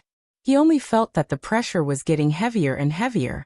Messages urging for reinforcements were sent out as soon as they could. Those who were online had already expressed that they were rushing over. Sword Without Oath could only pray in his heart. It's only a matter of time before we take them down. Someone said in the party channel. Feng Shuang died and left the party. However, they didn't immediately choose a new commander to replace him. Currently, if there were any problems, they would discuss it. The situation was already under their control. There weren't any sudden situations that required them to immediately make a decision. What about Qianli? When this question was brought up, everyone went silent again. When Qianli finished clearing his PK points would probably come back. What should they do when that happened? Were they just going to watch him kill 29 people and clear his PK points? Was he going to treat them like a supermarket? Maybe that's all we can do. Brace ourselves and kill these people first. That way, we'll be able to answer to Ying Qi, right? Someone said. If we can't deal with Qianli, will Ying Qi be satisfied? Another person said. He probably won't be satisfied. If we can't kill Qianli, how many points do you think we'll get for this mission? Another person said. Everyone went silent again. They all had a feeling that if Qianli didn't die from drunkenness, then they wouldn't be able to kill very overpowered. They were all gaming experts and understood this situation very well. As long as there was an expert that didn't fall and didn't give up, then the guild would eventually stand up again. This probably wouldn't be Ying Qi's goal, right? His goal was obviously to disband the very heaven-defying society, completely and utterly disband. There's a group of people coming from the West Street. In the silence, someone suddenly sent an enemy report. The important figures all received the reports from their subordinates, and then took them out to discuss. How many people are there? Someone asked again. In the time that Wind and Frost wasn't here, he and Level 1 Hypothermia made more decisions and orders. A few dozen people. They've already started fighting. The important figure who was in the West Street replied. There are people coming from the east. There are people coming from the north as well. There are enemies coming from the two South Streets at the same time. Wait, there are people coming from the east, west, north. News of the same kind suddenly came in one after another. The important figures were at a loss. They even suspected that it was because their subordinates were mixed together, so they made repeated reports about the same place. But in reality, their arrangements for this mission had consciously prevented this kind of situation from happening. Since the start of the battle, There hadn't been any repeated reports. But what was going on now? Why were there suddenly so many people? With just a casual estimate, one could tell that this number was already much more than the number of heaven-defying people. Very overpowered? Could there be some hidden allies? Someone was surprised. That's impossible. We've already fully understood the situation of Cloud City's forces. Let's not talk about that. What's the situation now? They're coming at us fiercely. They have more people than us. I can't hold them off much longer. Someone shouted. I'm in danger too. Bad news came one after another. Many streets couldn't hold on any longer. And Sword of No Oath, and the others who were originally trapped in the middle had finally arrived. They immediately turned from defense to offense and actively responded to the outside reinforcements. The situation isn't right. Very wrong. Level 1 hypothermia said. We have to retreat. Someone strongly supported this view. Scrolls? Break out? Someone asked. Let's try breaking out of the encirclement first. Someone suggested. It wasn't a good idea to keep using these scrolls. In the blink of an eye, the 20,000 gold given by Ingqi was almost all used up. Yet they still hadn't seen any progress in their mission. Instead, they were losing people one after another. Did they block all the streets? Someone asked. Sigh, we shouldn't have called back our scouts. Someone was annoyed. After their plan to kill Qianli's drunk failed, they cherished the small amount of time they had gained from the sacrifice of more than 20 people. They gathered all their members and wanted to eliminate the enemy as soon as possible. The strengthening of their members was quite obvious. But they didn't expect the enemy to suddenly have so many reinforcements. Based on the information they received, it was obvious that they were being attacked from both inside and outside. Wait, your people should coordinate with mine. Those on the east side come to XXX Street. There's no one here yet. The south side is completely blocked. Is there anyone with a weaker defense? There were many voices in the team channel. Everyone was trying to find a way to break out of the encirclement. However, following the sound of a system notification, a person was automatically removed from the team. Everyone finally realized that the severity of the situation was beyond their imagination. Even experts of their level could die in the chaos if they weren't careful. I'm teleporting. Someone in the team shouted. Teleportation wasn't just a method of retreat. It also meant that they wouldn't be able to provide any reinforcements to the enemy. Sending a message was also a kind gesture. I'm teleporting too. I'm teleporting too. Voices came one after another. As they teleported, their overall strength would decrease. For the remaining people, the burden would increase. However, who could care about others now? The later they teleported, the more dangerous the situation would be. The mass teleportation of hundreds of people was also a rare sight. At this time, Unsworn Sword was leading his group to vent their anger. Seeing that the other party had collectively fled, he felt extremely regretful. He had thought that the time to reap a huge profit had finally arrived. Who would have thought that this group of wealthy guests would actually use such a heroic method like teleportation scrolls? Those that could be interrupted were naturally interrupted. Those that could not be interrupted were left with no choice. Under Unsworn Sword's command, he mercilessly slaughtered the remaining pitiful players. When he saw Gu Xiaoshang leading the team, he happily went up. Xiaoshang, you've come to save me. You idiot, how did you end up like this? Gu Xiaoshang said. Don't mention it. The other side was prepared. That teleportation they set up was a trap. Unsworn Sword said. Are our losses big? Not small. I hope we can get some compensation after this. Unsworn Sword said. How? Gu Xiaoshang was confused. Unsworn Sword immediately realized that he had misspoken. He didn't reveal to Gu Xiaoshang that he was scheming for these experts' equipment. He was standing up for Cloud City, standing up for an extremely overpowered friend. This was the image he put up in front of Gu Xiaoshang. About that, we're killing these guys to avenge our fallen brothers.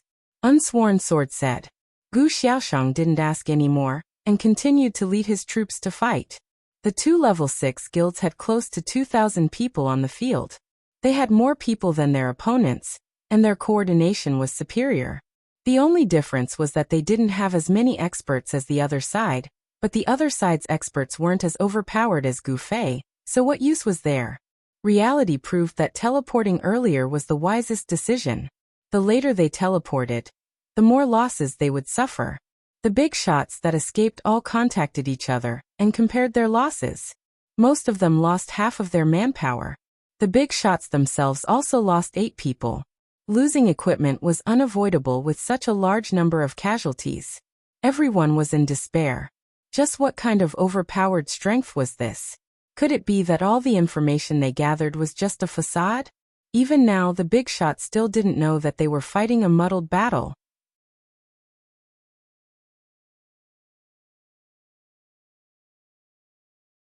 Chapter 898.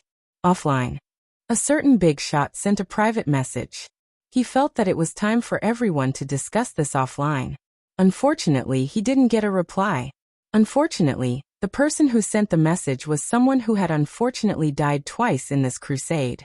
He wasn't in a good mood at the moment, and he was annoyed at every message he saw. Of course, this person didn't just send one message. There were others who replied, but they were all listless and asking for the opinions of others. Out of the 31 people, half of them weren't in the mood for some stupid offline meeting. Another person was still on the way, and the last person couldn't be contacted.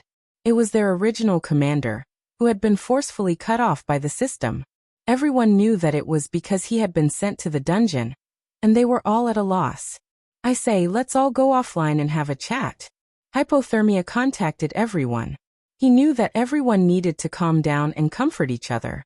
Everyone was thinking about the setback that day in their respective cities. The more they thought about it, the more depressed they became. They had no place to talk about it. This offline meeting was actually a good thing. After all, they were all in the same boat. After spending a lot of effort, a bunch of people finally went offline and gathered together. The discussion group had been gathered for 10 minutes, but no one spoke. The atmosphere was lifeless. I say, Hypothermia spoke. He had a lot of health, so he didn't die this time.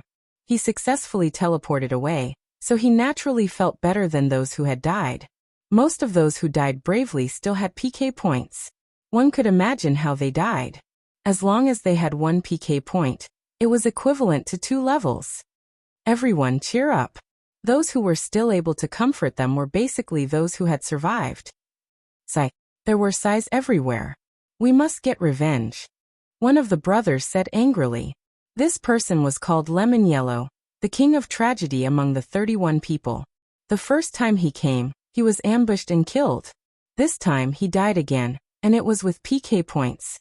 He was the only one who had suffered the greatest loss. He had dropped 3 levels, and he was on the edge of the cliff of level 40. If he loosened his fingers, he would fall off completely.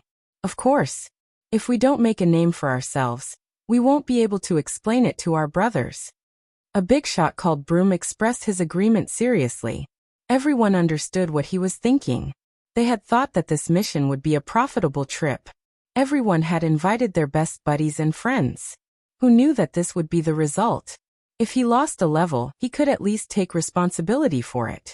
Now that he had caused so many of his good friends to lose levels, he would be a little embarrassed to face them.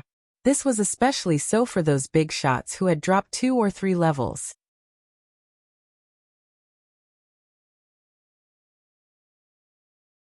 From the other side's posture of being surrounded and waiting for reinforcements, it's obvious that they didn't see through our plan.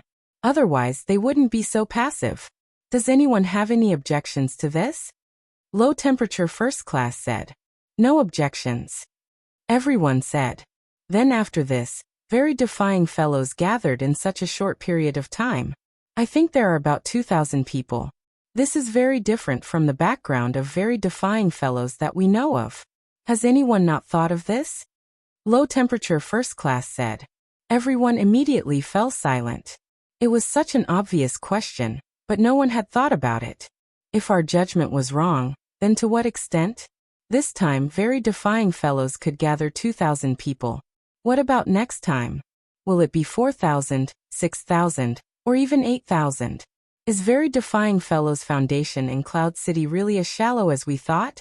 Right now, each of us has 100 people. Even if we gather all 3,000 people, we have already seen very defying fellows use almost 2,000 people.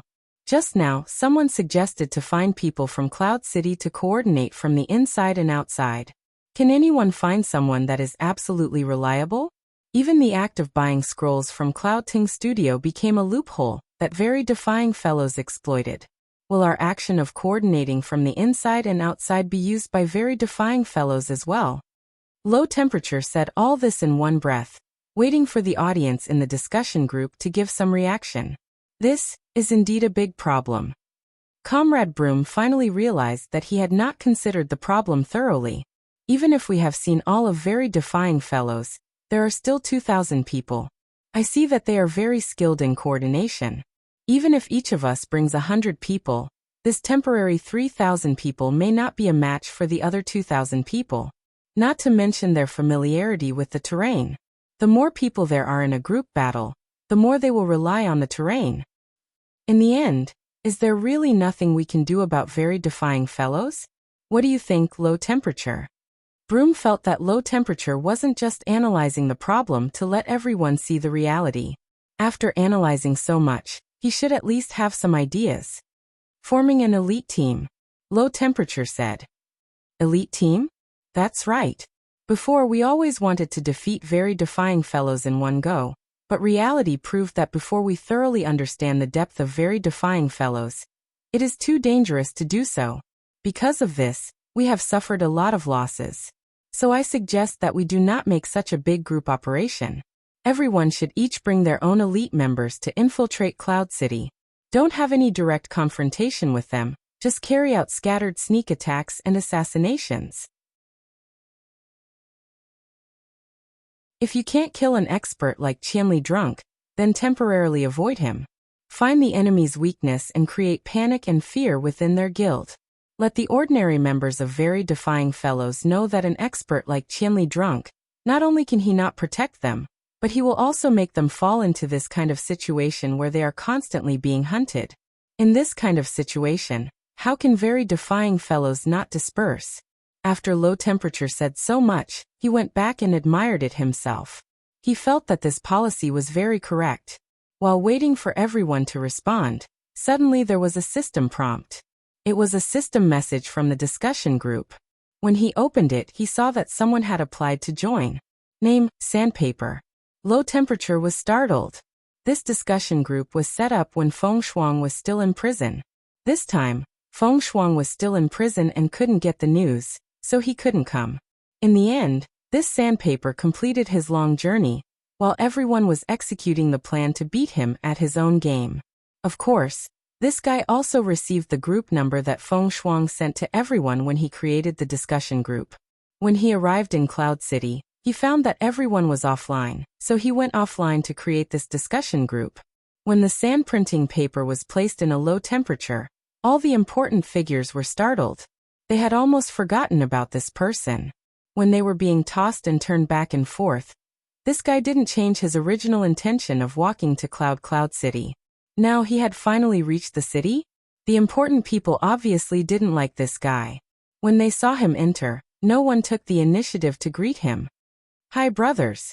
Sandpaper took the initiative to greet everyone. Low Temperature seemed to be in charge of the group now. Seeing that no one was paying attention to Sandpaper, he had to go and greet him. You're finally here? Yes, I'm here. What about you guys? Sandpaper asked. Fuck us? I already died twice when you were playing around, and dropped 3 levels. Lemon Yellow said angrily. Yo, who's so cruel? Is it Qianli Drunk? Sandpaper asked. His words were neither fish nor fowl, making people feel that he was making sarcastic remarks. Lemon Yellow immediately became even angrier. What has this got to do with you? Didn't you say that you wouldn't participate in our group activities? It's not that I don't want to participate. I just haven't arrived yet.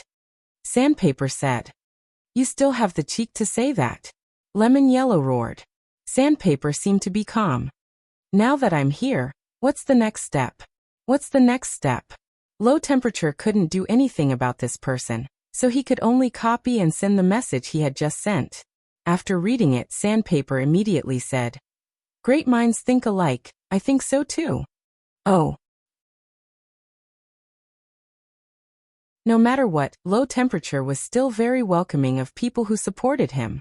That's why the people I brought this time are all marksmen and assassins. Sandpaper said. But there are still some details that need to be considered. For example, how do you recognize an extremely overpowered person? Even though we've come into contact with them twice, I don't think I have much of an impression of them just based on memory alone. If they don't wear their guild emblem, then it won't be easy to recognize them. For example, in the previous battle, those guys didn't wear their guild emblems. Low Temperature said. This old fox, Unsworn Sword, knew that his opponents weren't to be trifled with, so he intentionally made sure that the ambushers didn't wear their guild emblems. He didn't want to attract a bunch of enemies like an extremely overpowered person. If it wasn't for the fact that he was afraid of being seen by an extremely overpowered person, Unsworn Sword would have made a bunch of fake extremely overpowered badges to wear. His little bit of cleverness had already been seen through by the Han family young master, but unfortunately, that was exactly what he wanted Unsworn Sword to do. Unsworn Sword had once again fallen into someone's trap, but he still couldn't help but feel proud. Everyone just has to do their best. Sandpaper said. Sandpaper, you seem very confident. What method do you have to share with everyone? Low Temperature said. Ugh, you said before that they don't wear their guild emblems, so doesn't that eliminate the people who do? If you compare their classes and levels, you can eliminate a few. Then pay attention to the faces that you've met before. These people and their companions could all be clues. Sandpaper said. I thought it was some good method. Lemon Yellow still didn't like Sandpaper. There are heroic methods, but I'm afraid you don't have the guts. Sandpaper said. I'm angrier than anyone right now. What wouldn't I have the guts to do? Lemon Yellow said. If you stand on the streets and yell for an extremely overpowered person to come out, who knows, maybe a few of them will come out for you to kill. Sandpaper said. Lemon Yellow was furious. This method was indeed possible in theory, and it was extremely heroic, but the problem was that he really didn't have the guts. He already said that he wouldn't make a big fuss this time, but in the end he ran out arrogantly. He wasn't going to kill anyone, he was going to die. Low Temperature thought for a moment and said, I suggest that we split the operation into 2 steps. The first step is to completely confirm the identity of the extremely overpowered player. We'll use their level, class, and any other clues we can use. Then we'll exchange information with each other.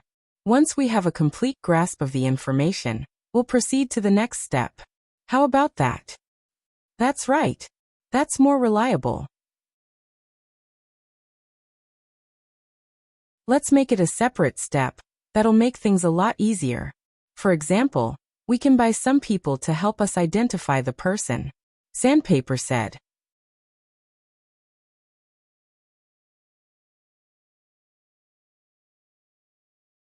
Chapter 899. Spend money to buy people? Everyone was startled when they heard this suggestion. It was something they hadn't thought of yet. It's just helping to find someone. There's no risk and no burden.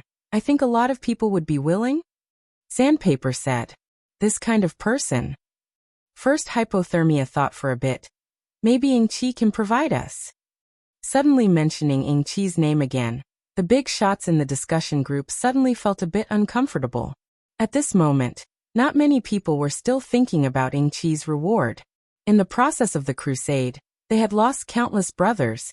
This had changed their attitude towards very defiant from active attack to passive revenge. Everyone felt guilty towards their brothers. They could give up on the promised reward from Ying-Chi. This was something they could do, but no one could face their friends who had dropped a level after that. Now that Ying-Chi's name suddenly appeared, many people finally realized their original intentions. They all felt like they were in a dream. Of course we should find Ying-Chi. Sandpaper, who had just arrived and had just started working, obviously didn't feel this way. He was still thinking about Ying-Chi's reward. Does anyone have any opinions? First Hypothermia didn't think of himself as the boss. He democratically asked for everyone's opinion. Most of the people didn't have any ideas. And First Hypothermia's analysis and Sandpaper's idea was indeed quite reliable. Even Lemon Yellow, who had a strong opinion on sandpaper, had nothing to say. If there's no objections, then let's go online now. I'll contacting Chi. Or have you already contacted Sandpaper? Of course, Sandpaper said. Looks like even if we all quit and you're the only one left, you still have the confidence to do this? First Hypothermia was surprised that Sandpaper was prepared for everything. We'll only know after we try, Sandpaper said. I hope you get drunk when you meet Qianli. Lemon Yellow clenched his teeth and said. Although he hadn't actually faced Qianli drunk before, it was obvious that he had already treated meeting Qianli drunk as the fiercest curse. Don't worry, if I meet him, I'll run faster than a rabbit, Sandpaper said. Useless, Lemon Yellow said. You have a bright future. I wish you luck. If you have a future, you must not run away. You must get drunk and have a deathmatch with Qianli. I support you in spirit, said Ink Sandpaper. With a system notification, Lemon Yellow exited the discussion group and returned to the game angrily. First Low Temperature could only smile bitterly. In the end, he said to the crowd, if no one has any objections, let's go back to the game and pick our own members who are good at sneak attacks and assassinations. Everyone can decide the number. How do we come to Cloud City? What do you guys think? Let's just use a scroll. Let's get there as soon as possible, so that Ink Sandpaper won't be alone and helpless. After all, there were honest people everywhere. Thank you. Towards such a reasonable person, Ink Sandpaper's attitude was also very harmonious. Let's go back and register our household registration first, so that we don't have to run back and forth again, someone said. Damn. Can't you say something more auspicious? Hurry up and spit, spit, spit, spit, spit, spit. Immediately, someone was very dissatisfied with this brother's negative views. This is also just in case.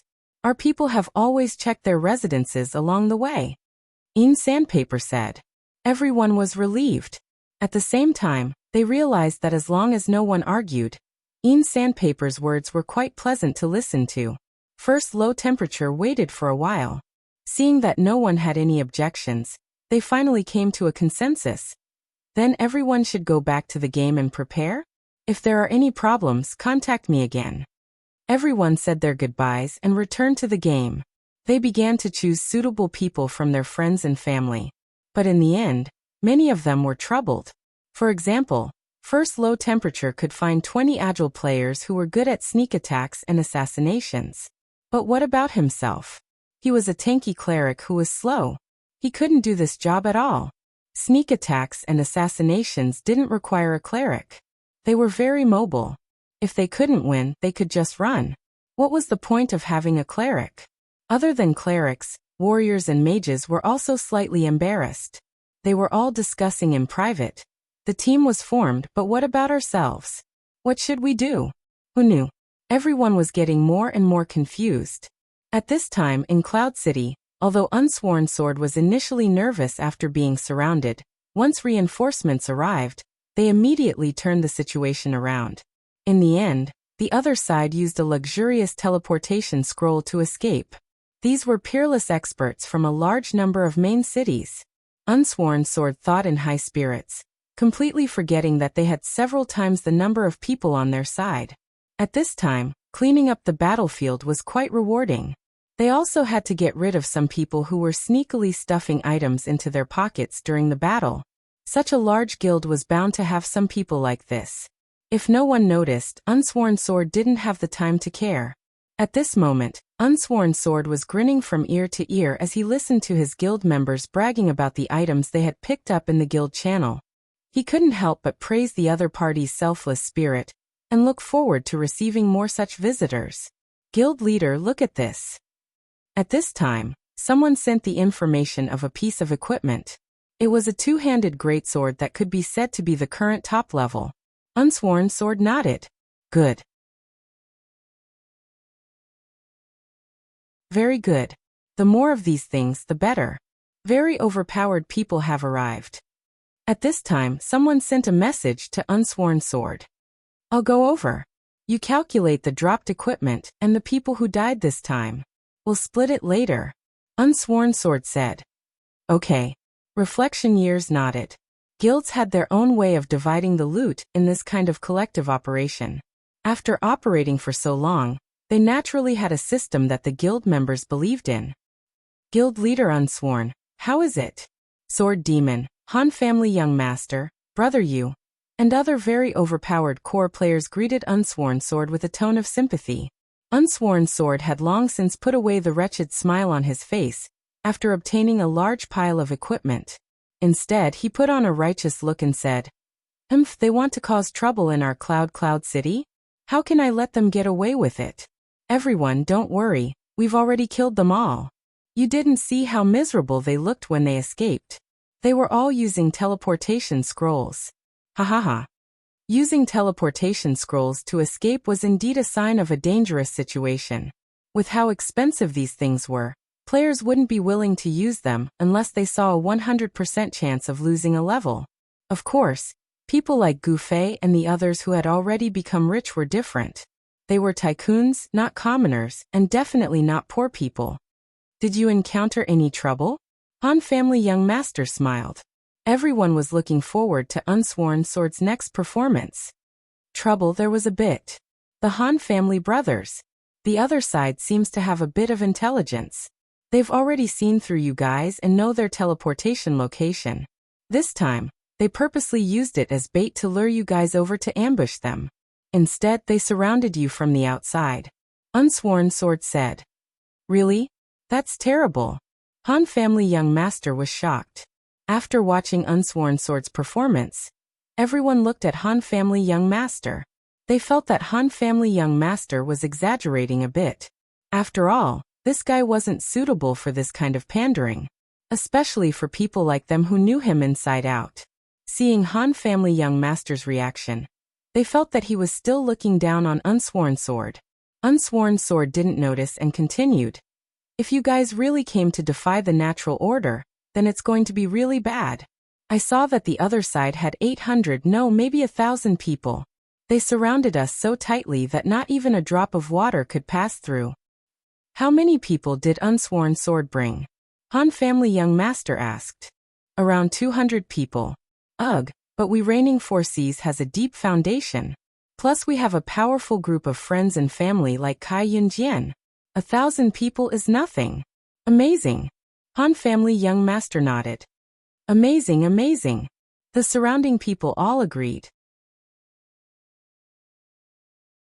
Even the Reigning Four Seas players next to Unsworn Sword were impressed. Look at our guild leader's spirit. He just casually added another 400 people, without even blinking an eye. But guild leader Unsworn, don't be careless. The other side is a group of desperados who don't care about levels. I think they might make a comeback. Han family young master said. I'm waiting for them to come again. Today's battle, I'm still not satisfied enough. Unsworn Sword slung the great sword in his hand over his shoulder. I only killed 8 people. 8 people, that's a lot, right? Han family young master said. You're a guild leader, so you have to lead by example. Ha ha ha ha. Unsworn Sword's heroic spirit soared to the sky. Then there's something I have to tell you. Han family young master said. Speak. Unsworn Sword's one word showed his decisive demeanor. Qianli Drunk just killed 29 PK points, and he's currently washing his PK points.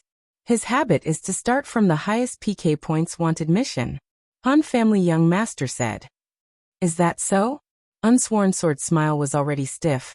That's why I always say, Qianli this, that boss Sword Demon, what is that? What? Sword Demon was finally unkind for once. Private chat, let's talk in private. Unsworn Sword quickly pulled Sword Demon to the side. Everyone snickered. Everyone knew what he was going to say. Of course, he was going to ask the kind and easygoing Sword Demon to help him ask for a favor, so that Qianli would be lenient when washing his PK points. But in reality, everyone knew that Gu Fei wasn't in Cloud City at this time. With this business trip, wouldn't he be able to wash his PK points back in the outer city? The Han family's young master just wanted to see the Sword of No Oath suffer. Looking at Unsworn Sword dragging Sword Demon and whispering to each other, Han family young master looked back at Brother Yu. How's your side? I've found everything that can be found. I've already sent it to Qianli. Brother, you said. The other side won't fight us head-on. They'll probably use some tricks like sneak attacks and assassinations to kill time. But this time, we're one step faster. These idiots, they're not good. Han Family Young Master shook his head. You're tuning in to the Limei's Wuxia Whispers YouTube channel. We're so grateful for your support, and don't forget to subscribe to join us on this incredible journey through captivating stories. Your generosity through donations truly makes a world of difference, as it's the primary source of revenue that allows me to expand and enhance this channel for you. Thank you from the bottom of my heart for being a part of this adventure.